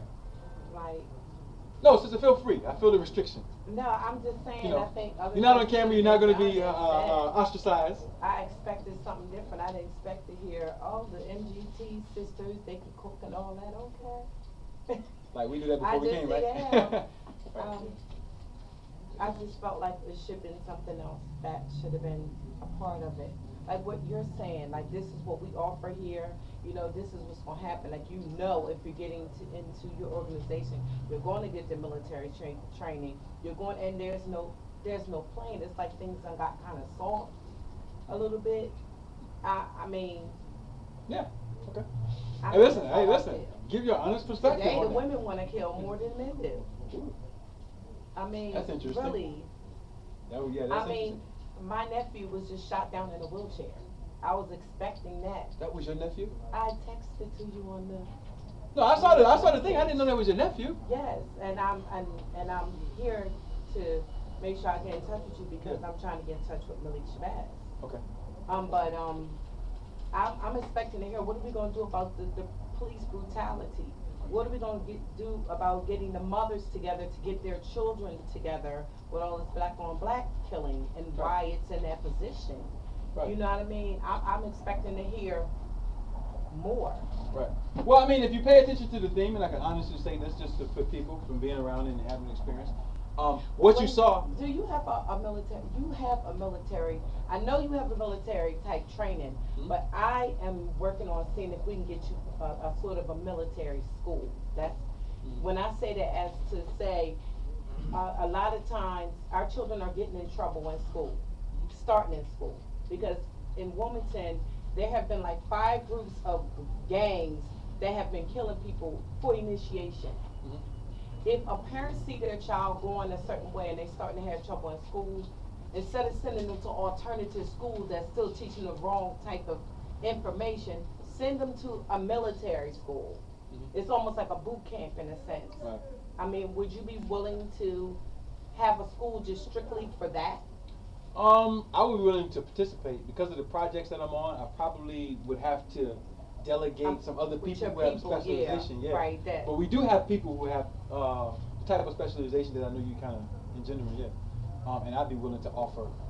Right, You know, I'm offer saying all of instead it. of sending them to alternative school that still ain't teaching them nothing, because I do think it's very important that our young brothers and sisters do know they were kings and queens at a time. Right. You know what I mean? So trying to get it back. Right. But also, I'm sorry. You still are, I'm sorry. No, if you're not. By nature actions you are. speak louder than words, Right. okay? What I'm saying is, you need to be retaught, just like we Right. need to be retaught to be queens and have respect for our men, because we have none, okay? I'm saying, if there can be a school, Right. instead of sending them an alternative school, or because you going here, Right. you don't have a choice. Right. You know what I'm saying, because Right. you're underage. Right. That type of school, I think, is needed. Yeah. Because just send them to alternative school, you know, around town, they just calling it bad schools. Yeah, and You again, we know go what back I'm to saying? design. The design is not going to raise Right. healthy young men. Right, the That design is know off. the design of protecting the community, their, you know, their sisters, their brothers, their Right. mothers. So yeah, you can go to charter or whatever and all kind of other things and learn, but there's some intricate things that need to be. Right. So I feel you. Are you meaning like school that you can just go back and forth, or you living at the boot camp No, living? no. Just like you're going to school Mhm. each day. Okay. You, instead of going to alternative schools where they send bad kids and Right. they still aren't teaching them anything, they're not getting. Glen Mills, all of those Right, types. it's like they're teaching them, it's like this, if you don't know algebra, because you don't went to this alternative school, now they're keeping you in adding and subtraction and multiplication. It's like you're not learning anything about self and how to be a man, how to this, that, and another. Dr. Ali has a program that teaches them military type training, how to be men, how to have respect for women, how to have respect for themselves. It's like the old It's not ways, like the past. right, in a sense. Did In you a know about sense. Leeds Military Academy up in Mount Airy? It's called Leeds, L-E-E-D-S. Mhm. It closed. Yeah. Do you know about that one? Yeah, I know about it, Was but that I mean, they're the same not. thing? You mean the same thing that she's asking about? Yeah. The type of thing that she's Yeah. asking about? It's all Oh yeah, military. pretty much the same design. The same design. I know they closed down. Yeah, now. closed down, They yeah. closed down now. Yeah. But yeah, same design. Okay. Same type of design. what Yeah, I mean I that's the element. I mean you're dealing with. I mean when you go back to the point that we exuded, you're dealing with young men who grew up with a lack of the parameters that engender confidence in themselves and all the other things. So those type of environments are groomed towards the nature of a man. That's it. You know what I mean? And that's what our young men need. You know what I mean? But again, it's a part of warfare, and Right. the warfare is taking place, and it's current, it's real, and it's, you know, it's casualties. There are casualties that are happening. Unfortunately, yeah. So we need to stay focused and recognize who's on our side and who's not. But that's pretty much it. Isn't that what Omar Johnson is raising money for? The Frederick Douglass, Marcus Garvey? But, That's not a okay. military academy. Doctor, no, it's not. Right. Was it Doctor, a school? Dr. Umar Johnson is raising money for a school, and actually, I'm trying to assist him with that particular situation, but it's still different than what I see. Mhm. What his school The design. might be a little different than what Dr. Ali. It would be wonderful if they could actually come together in a school system, but, Yeah. you know what I'm saying? What I'm looking, our young men need to be men. We, just like he just Right. said, the estrogen. Mhm. We already have estrogen when we deliver you. Right. Just imagine through the food that you're eating, everything is feminine products, which I learned from him. And I never even paid attention to it. Beef, chicken, everything's a female product, which is giving you more estrogen. Right. And God only knows what they put in the can. The canned food may Yeah. have estrogen in it. It does. You know what I'm saying? You don't know what you're eating anymore, and the children are turning in. The boys are y'all girls. Right. It's like, not saying that y'all girls. I'm just saying. Right, the reality of what you're I'm seeing. not Mhm. being disrespectful. No. I'm just saying everything is turning into a feminine aspect. We need people like Dr. Ali to say no, because actually the girls are turning into boys too. So you know, really. Chemical warfare. It is, but we need, for the ones who can't get, they said many are called but few are chosen. If we can just get some that is chosen Mhm. to come to the schools, you know what I'm saying? Maybe we can help others to see where they're going wrong. Yeah. Yeah. It's ridiculous. It is. It's a challenge. And I really want you to teach us, remember what you were saying just now about how you can look at somebody and see the estrogen in them? Yeah. I really want to know how I could just, I know what you're saying about the boys, because I told you I went through the gynecomastia, when the little boys will grow up and they start having. Yeah, the breast. I went through that with my son. I was like, what the heck is going on? Mhm. That's what, because I came to Dr. Ali about it. Mhm. What it is I don't know how to Right. fix it. Right. Because keep in mind, children are, Right. they still want chicken, they still want McDonald's, they still want, you feel like you're depriving your child. Mhm. They They get it's a addicted. crazy, Yeah, they get addicted. Yeah, but they if you get- put them in a school like that, and they underage, it's not nothing they can do. Right. Yeah, it's just about taking control of the situation. That's pretty much what you're dealing with. Because either you're going to control the situation for your benefit or allow this to happen, and we already know what the output of that is. Yeah, so let's talk about that project. You know, we got people in place who who have skill That's sets, where we need to put who money have to. skill sets who can do those things. So, that would be really good. And then the whole thing is it just again about design. Going back to design, basic design. You know, old-fashioned principles, whatever you want to call it. There's certain things that work, that can secure our men and women. And you know, a lot of us know aware of what they are. We just need the vehicles to invest in to get to that particular point. And there already are a lot of good things that are going on. Sometimes we focus on the problem so much, but there are a lot of good things going on. I mean, I just think about some things that I've done. Since I've started ARNA, and we started doing the business process, I've registered probably about 2,700 businesses across the country. These are people who do all kinds of stuff. Some people got bookstores, some people got their own product line, some people in investment and all other things. You know what I mean? So there are people who are out here who are aware, who are using the utility of whatever they create to do a lot of things. You just got to keep building on it. That's it. Keep building on it. The time that we're in, you know, you're going to see. Here's the time that you're in. You're going to. They're there. We see them. Sometimes they're close to us. You know what I mean? And that's not a good feeling, you know, to experience that. But at the end of the day, if you're blessed to go to sleep and wake up in the morning, you know what I mean? You know, one more day to try to do something. To try to do something, you know, good for yourself and good for your family. So you just gotta stay together, and you know, kind of keep on that move. But questions about anything. I didn't really go into the subject that I wanted to go into today, but hopefully, you know, some of what I'm saying is making sense to you as far as learning your design, you know, learning your nutritional design, learning your family dynamic design for success. You know, all of those factors are important, and then recognizing where the resources are that may be available to access those things. One of the things that we wanted to do with the design of what we're doing with ARNA is to facilitate all those basic processes that people participate in. If people are getting married, they're having babies, they're having these things, they should have the opportunity to have, you know, some people who are skilled in those areas, midwifery, marriage counseling, you know, nutrition and health. We should have people in those areas to meet the people's needs. And the beautiful thing about it is, they can be duplicated across organizational lines. You know, if an organization doesn't have these particular things, you can come do seminars and trainings and all kind of stuff and share literature and textbooks and, you know, the resources to get those things. So if you are part of organizations or you know about organizations, they may need some of these particular types of models of education and trainings and certification to kind of uplift what they're doing so they can meet the needs of the community. Call on us. We'll come. We'll do, you know, whatever is necessary to get those things done. Because they're needed. You know what I mean? Either we're going to do these things or we're not.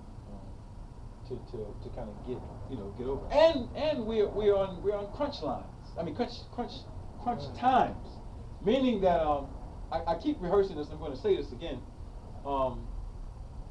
When Barack Obama came into office around 2008, you know, when he first came in, there was a piece of legislation called the Budget Control Act of 2011, and it was about the necessity to lower the national debt in the federal budget in order to remain solvent. All right? And what they did is they gave themselves 10 years from 2011 to cut certain programs. All right? That was what Congress proposed. Barack was against it, but he was forced to then accept the act and then write something called, and this is on blackandnobel.com, so if y'all want to go back and listen to what I'm saying, you can get these things and research them. It's called the Sequestration Act of 2012. And what the act dealt with was, okay, at the end of this 10-year period, which expires in 2021, there's cuts that have to be made. The sequestration is about outlining what will be cut and what is exempt. All right? So let's say over that 10-year period, they had a gradual cut at the Department of Defense of about almost $100 million in their budget to be cut out, and they highlighted certain things. And some of the things that they were highlighting were programs that were for veterans. You know what I mean? Medicaid was listed on there as a non-exempt program. Parts of the Social Security were listed as a non-exempt program So you're dealing with a federal budget where they have to, a federal budget and a national debt where they have to cut $2 trillion.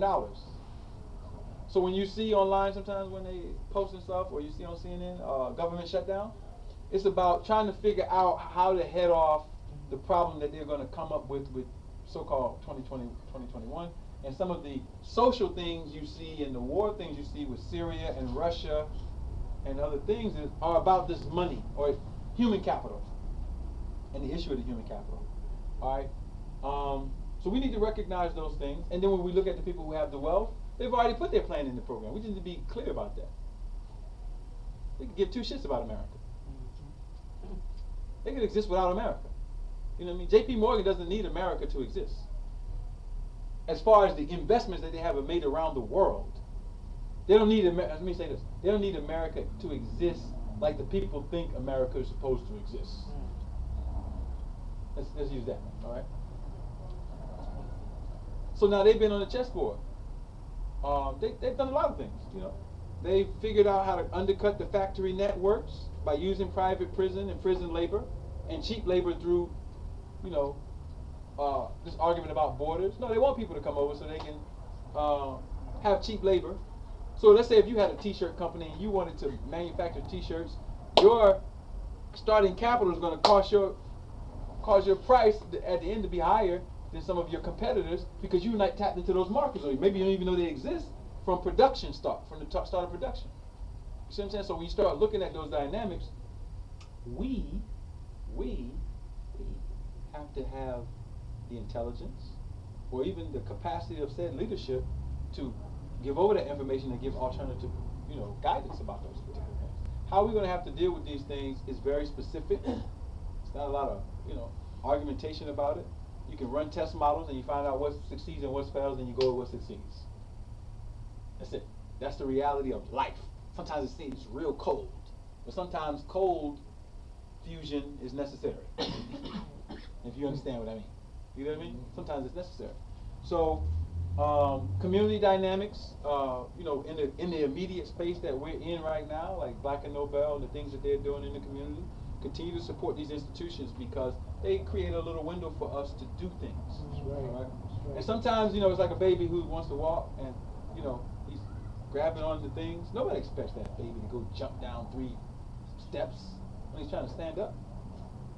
You expect him to practice putting one foot in front of the other. So recognize where you are and follow that natural law paradigm. Don't try to go parachute when you barely walk. Right? And recognize where we are as a group. All right. There's been a lot of shenanigans in our group, so it's made the group immature. So we have to do some very basic things before we do, you know, these massive things to change our condition. But it can be changed. It can be changed. We've seen examples of it prior to our time, and in some ways we devolved in certain areas as a lesson. But there's no God that's doing it. There's no prophecy against us.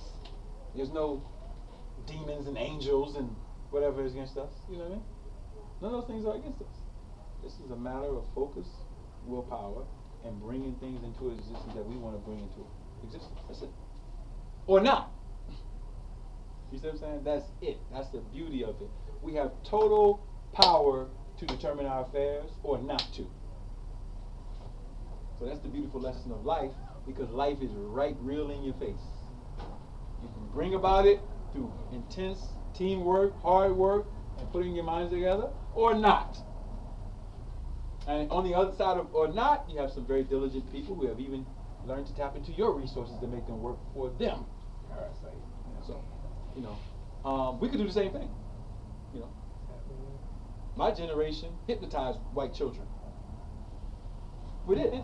We did. We hypnotized white children with magic that we call hip hop. Hip hop, man. We just learned a cyclical lesson about that, about okay, how we could have used that better. Something else is gonna come. We always create something. Don't ever doubt that your people will not be creating something new. We're gonna create something new all the time. The lesson is, you know, the cyclical lesson that we have in this vein is, you know, ownership. You know what I mean, and strategic ownership of it. So yeah, so there's a lot of things that we can do. Any other questions? Questions about nationality? Questions about anything I said today? Any questions that I didn't talk about?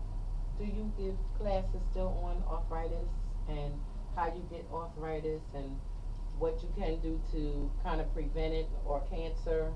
Right. Yeah, we No, do. look, I just was asking you because I seen some things on YouTube about baking soda curing arthritis, cancer, and I meant to ask you about it, and also food grade hydrogen peroxide.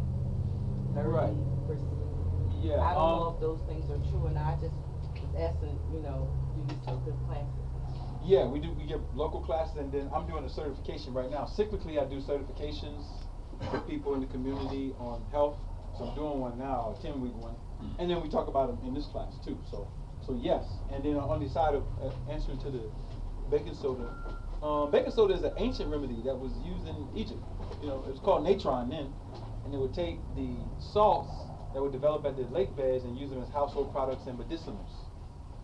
So the common practice of putting baking soda in your refrigerator came from putting exactly that time period of using it as a disinfectant, and it's because of the bicarbonates, carbon, literally. The carbon is what let's say it's an Italian doctor who's using this technique.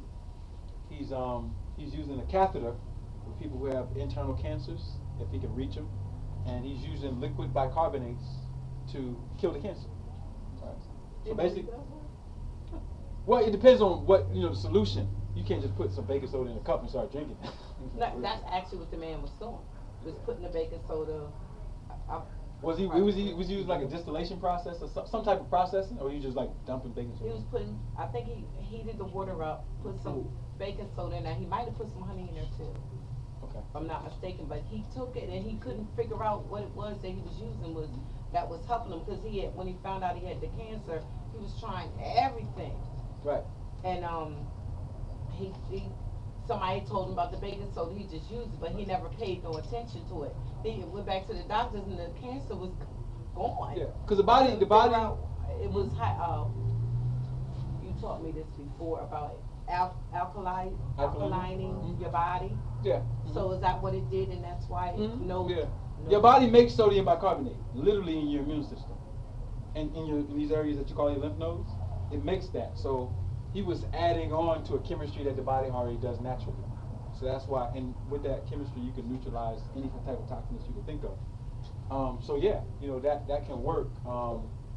Those techniques of taking those things from outside can work, depending on how you're doing it. Can you take it in a little, like, I thought about it after I don't have cancer or anything, but I thought about it after he said, I was wondering, well, if I take a little bit of baking soda a day, will it prevent me from, ever getting cancer, or would it affect, because I don't have anything like that, right. Would it affect me?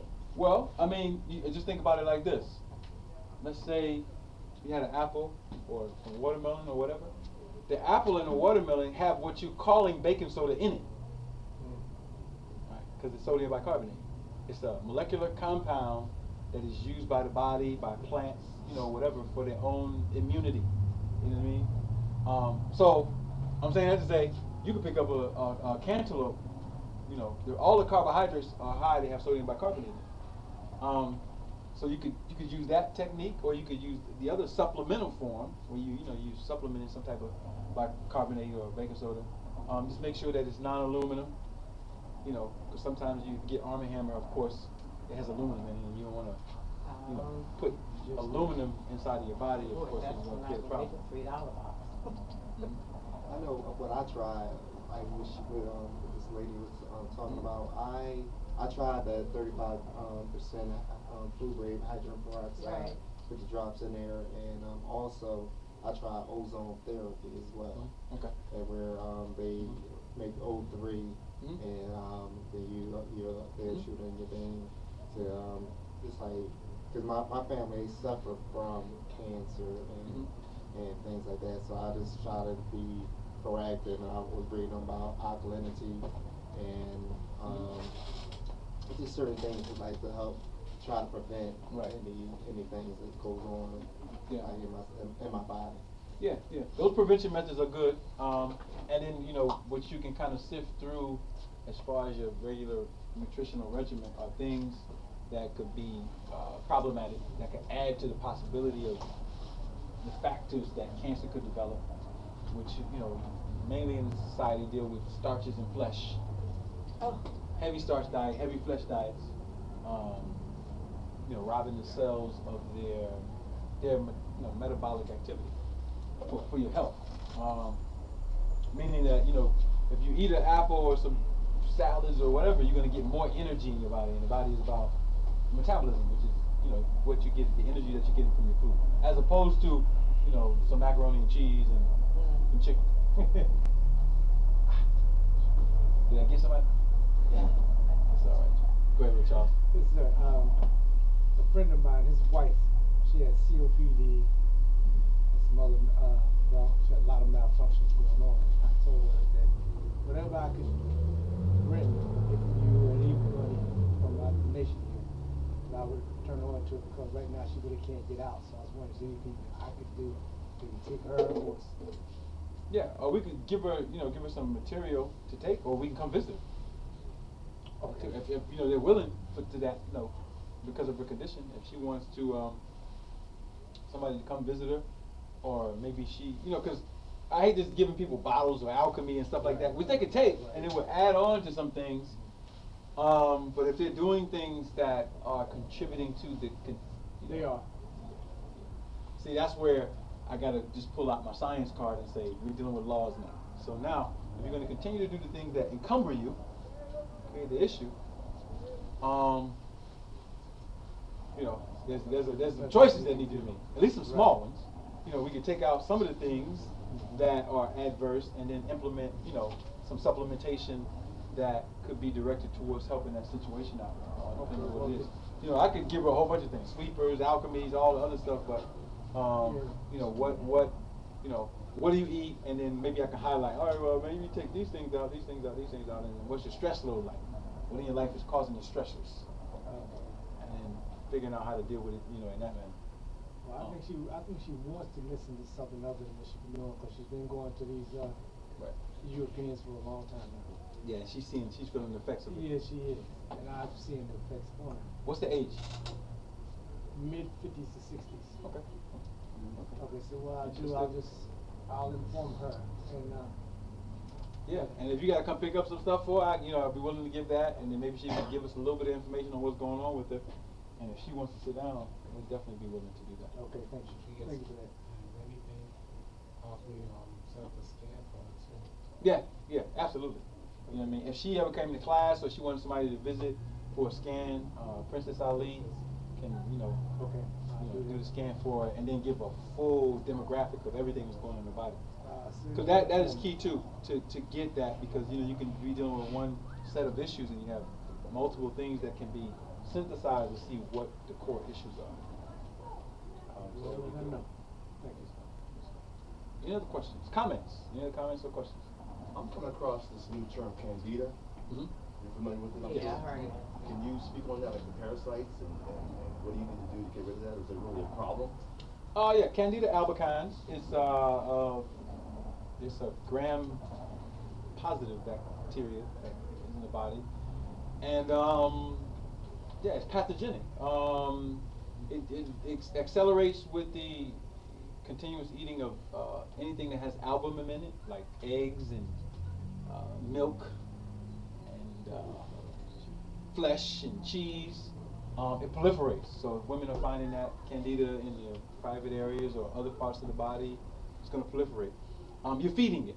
So if you want to starve candida, which let me backtrack a little bit. This is a scientific point. You can take a mental point on this and do some research.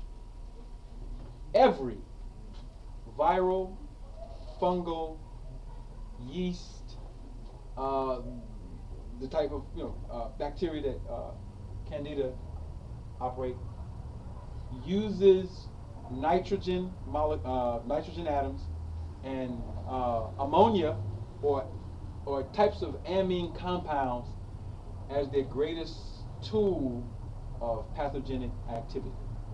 That's important for our biology. Sometimes when you pick up a textbook, you're going to get a whole miseducation on black biology or African anatomy and physiology. So that's key. When you know that, you have to figure out how to reduce the nitrogen and the amines in the body. So, the body's real smart. It's already showing you how it does it. We all urinate and we all defecate. Right? When you urinate, what's happening molecularly is that your body has excess ammonia or amines. That's NH2, NH3. Right? So what the body does is it attaches carbon and oxygen compounds to it. All right? And so then what happens with that attachment molecularly is that the toxicity of the amines or nitrogen is neutralized. Now, basic fundamental understanding of what's happening here is carbon, oxygen, other minerals are conductors of electrical current, energy. Nitrogen is a reducer of electrical current. So you're losing energy in cells, tissues, and organs. Thus candida, complex compound of these things. So by increasing the carbon, carbohydrates, fruits, the vegetation, and other things, you are increasing the level of immunity in the lymphatic system specifically. All right? And then you can concentrate those things in supplements. So if somebody might be giving you a candida cleanse, and you might have a select group of herbs that will be taken. It's best to be taken in liquid form, not soaked in alcohol. Right? And so they can give you that compound to intensify the detox of that nitrogenous molecule. So candida can be cleansed very well. Some very good herbs to use to help with the candida are turmeric. Right? Turmeric is excellent. Coriander is another really good one. Dandelion, excellent, detox. Clove, another excellent detox. If you can get your hands on some black walnut from the hull, the seeds.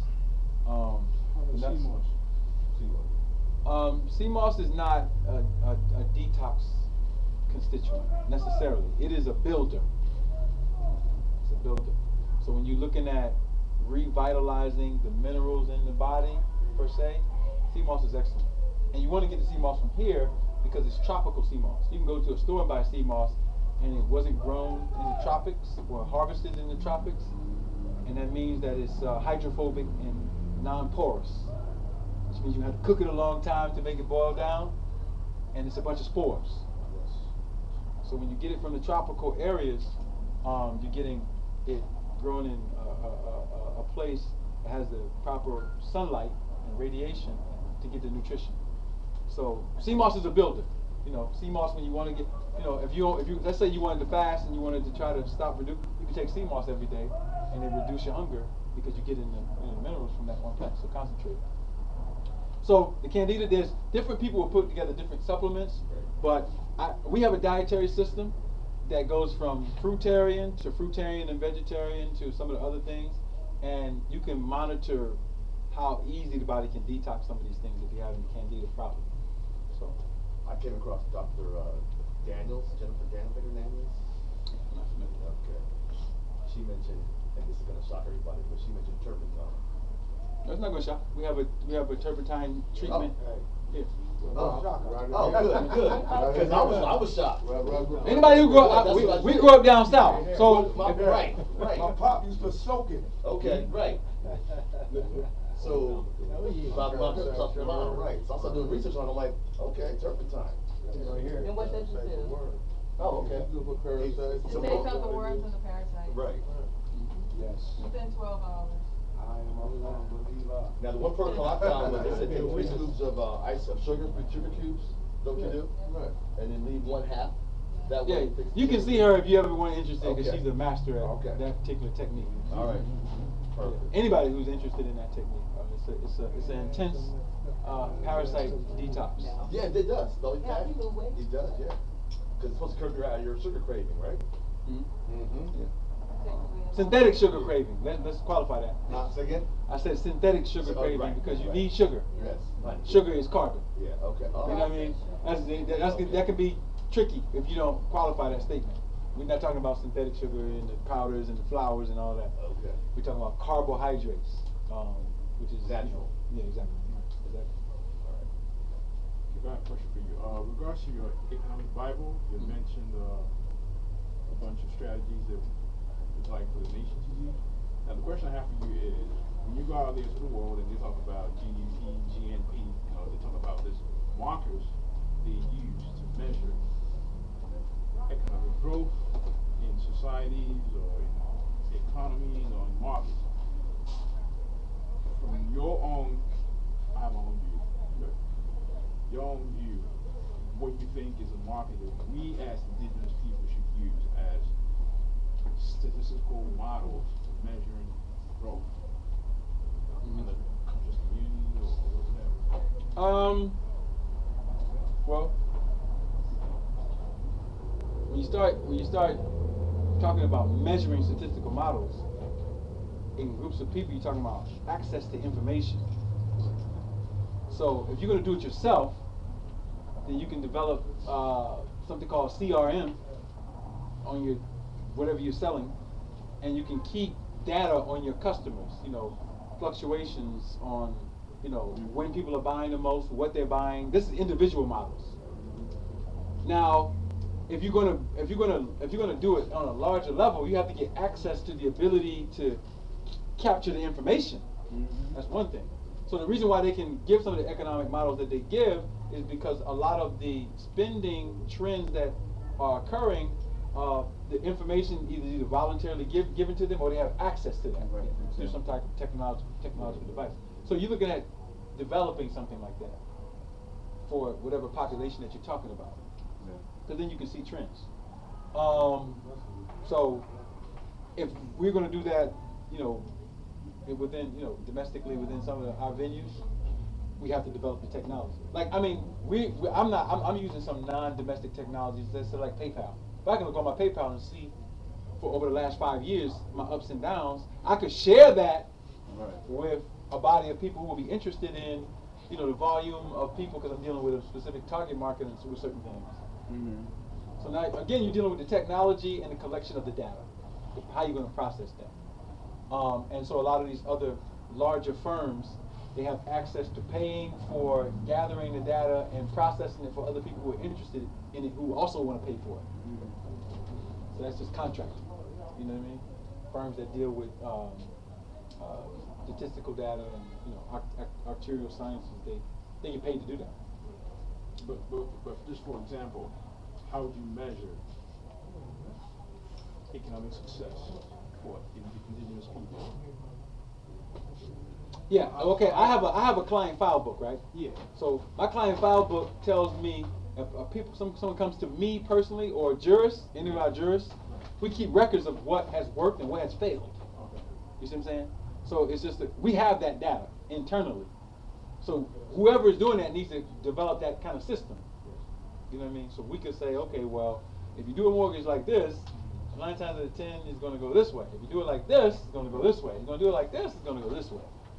You know what I mean? And then, know based on, what we've done. Okay. Any questions? Any comments? Y'all ready to get out of here? Good. All right. So, brothers and sisters, we have reached that moment of closure. Thank you for your time. Hopefully, we said something that made you think. It allowed for you to gather your purpose for coming here today. We will be back next week, inshallah. And I don't know the subject next week. Oh, you're going to announce what's going to happen next week? Yeah. All right, so Minister Troy is going to come back up and start announcing what's going to go on next week. If you're interested in keeping up with us, through the means that we do, make sure you sign the sign-in sheet if we have one, and leave your email so we can add you to the listserv so we can keep you updated on whatever's going on with us. And through all of the other means, social media or whatever, you can sign up to the groups. Wherever you see ARNA, A-R-N-A, we got a whole plethora of groups for economics and labor and other things. You can stay up to date with those things. All right, so thank you, brothers and sisters. Bring Brother Troy back up. And post these announcements. Yeah, hey, if anybody needs any material from me, y'all know, most of y'all know me already. Y'all can get those materials. So as we close, after the brother's if you need to see me, then I'll be up here just break it down so y'all can kind of come up on my one. Yes, sir. Yes. Please, God. Please. Just real quick, thank you everybody for coming out. Thank you, Chief Ali, for sharing that information. Definitely some good information. Real quick, for nationals, We have the sign-in sheet. We are requesting that each national commit to $10 donation for guests. We do request that you participate as well. The purpose of this is because we just talked about economics. It costs money to be here. And so the burden should never be on one person. The way I learned the word team is together each of us achieves more.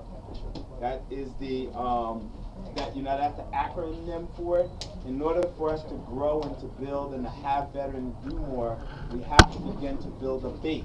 So we request that everyone takes part. Okay, so we do talk about that one thing. Secondly, next week, we are going to have an economic guru here next week that is going to be sharing some information on how you can create your own personal economy. The word economy really deals with having your house in order. Most of us, we've learned about investments and all this different stuff, but we've never learned how to create velocity within our own income dynamic where your money is making money for you. And so therefore what we're going to do is bring someone in that's going to talk about that whole personal dynamic to show you and teach you how to begin to build from a financial perspective. On the back end of it, we're going to be talking about some things that Arna is doing to create an economic base for us as well. We're going to be working on different projects here and there to facilitate that economic growth, because one thing one of my mentors shared with me years ago is 9 to 5, Monday through Friday, a job is nothing wrong with it. What that does, it builds your present day. But from 5 to 9, you should be working on your economic future, working on projects and things that are going to build long-term wealth, not for yourself, but for future generations. If you notice, when you look at the Rothschilds, you look at the Vanderbilts, you look at the Jobs, all those, Steve Jobs, right? Steve, yeah. And all these different people, they had employed certain things that allowed for the future generations to succeed. So when Steve Jobs was born, he was born into wealth.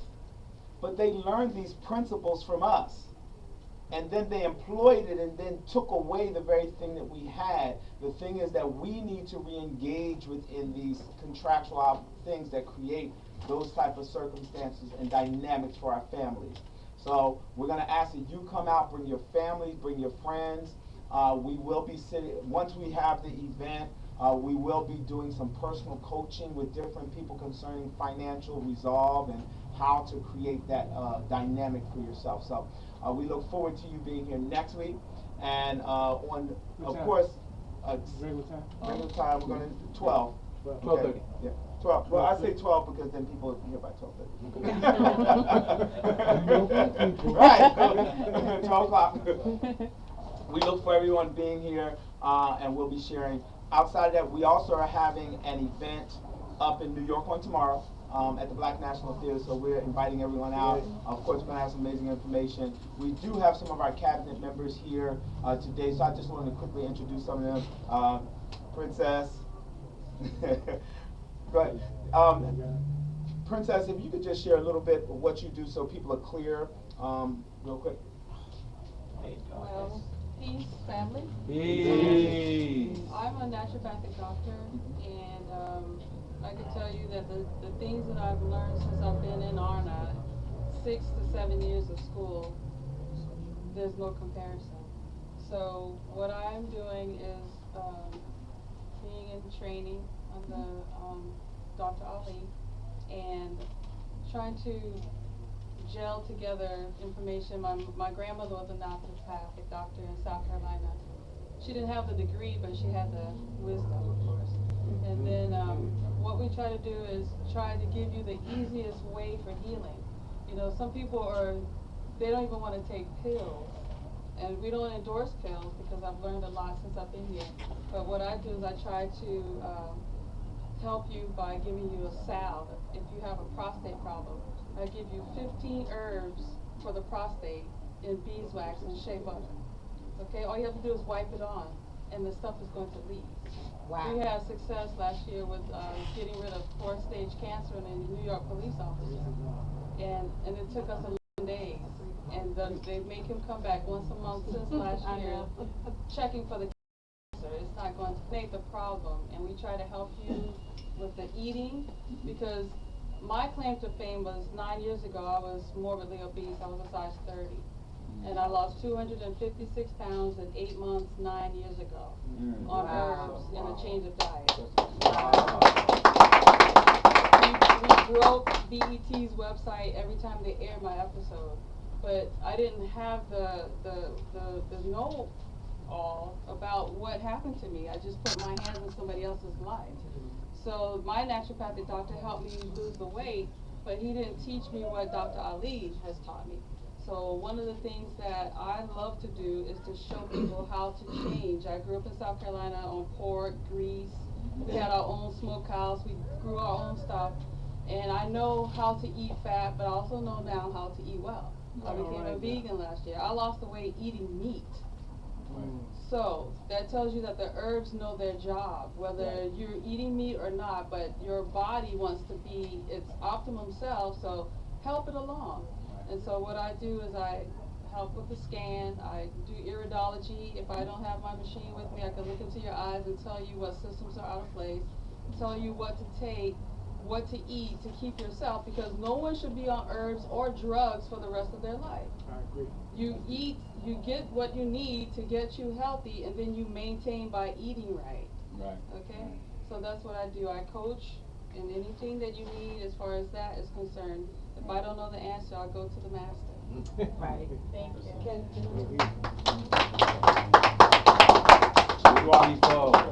Shuad, your food. Yes, thank you. Yes, we're the petition for Black and Nobel. The petition is supposed so we can keep the books going to the prison, because they're trying to stop the books from going to the prison. Wow. So we'd like everybody to sign the petition so we keep the books going to the prison. Please, thank you very much. Can they go online and do that too, people watching? Yes, sign. Okay. That's a breakdown. Okay. Right.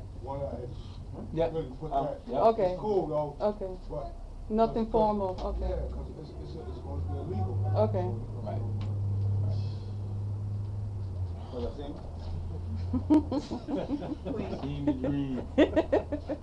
Peace, family. How everybody doing?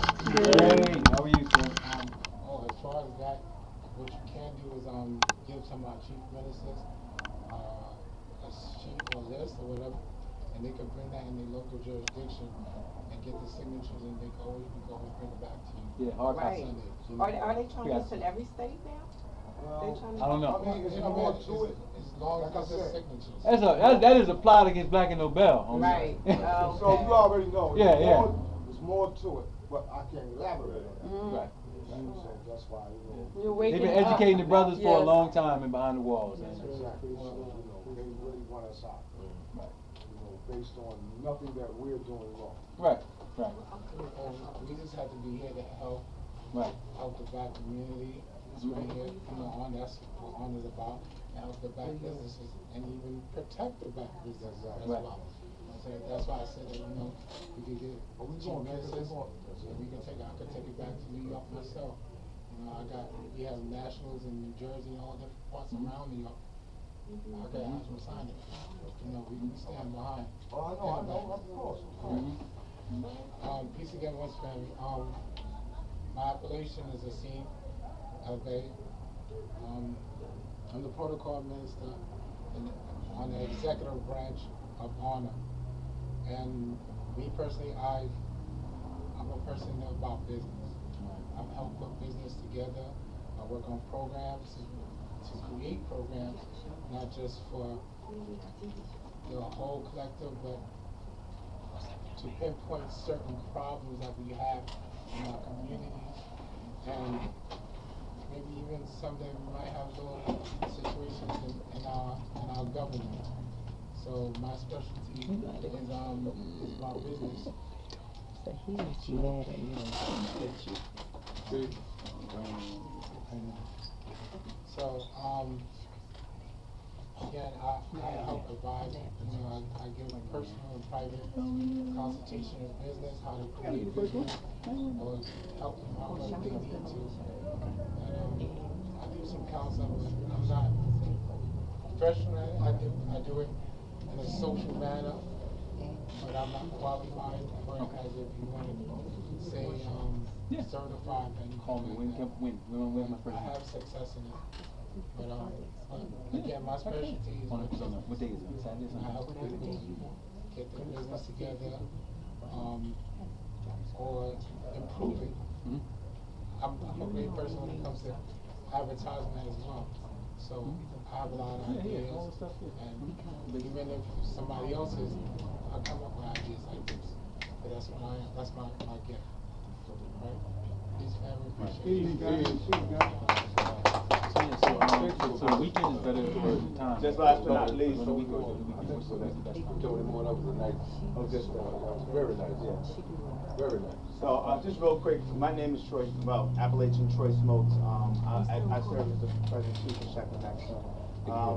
I actually have a degree in accounting and a degree in massage therapy. So my emphasis is health, but it's health all around. So it's between massage therapy to financial to spiritual. So it's kind of interesting how it all comes together. However, one thing I always tell people is that if you're physically sick, you have some economic challenges. You have economic challenges, you're physically sick. There's some things going on. And so it's about looking at the whole person. And that's why if you notice, most of you guys that know me, I'm always talking about economics. Because if you financially had everything together, you can afford to ascertain higher levels of thinking, higher levels of health, more knowledge. If you woke up today and you had $1 million sitting in your bank account, and you spent $10,000 today and $10,000 was back in your account tomorrow, what type of lifestyle would you presently have?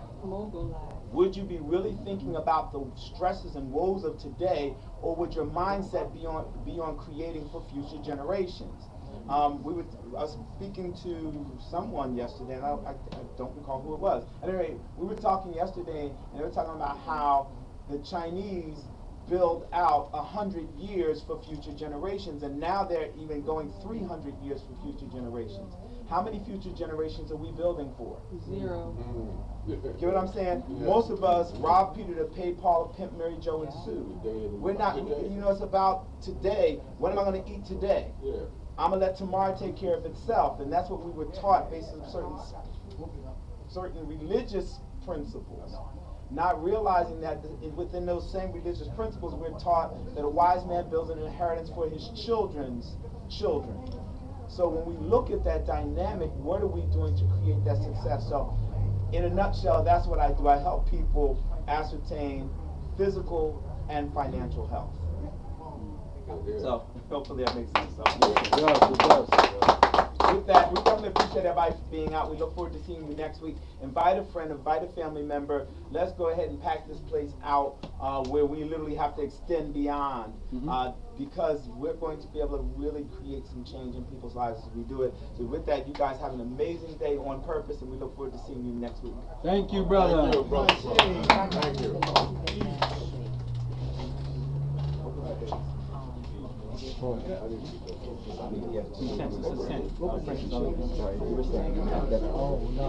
can come.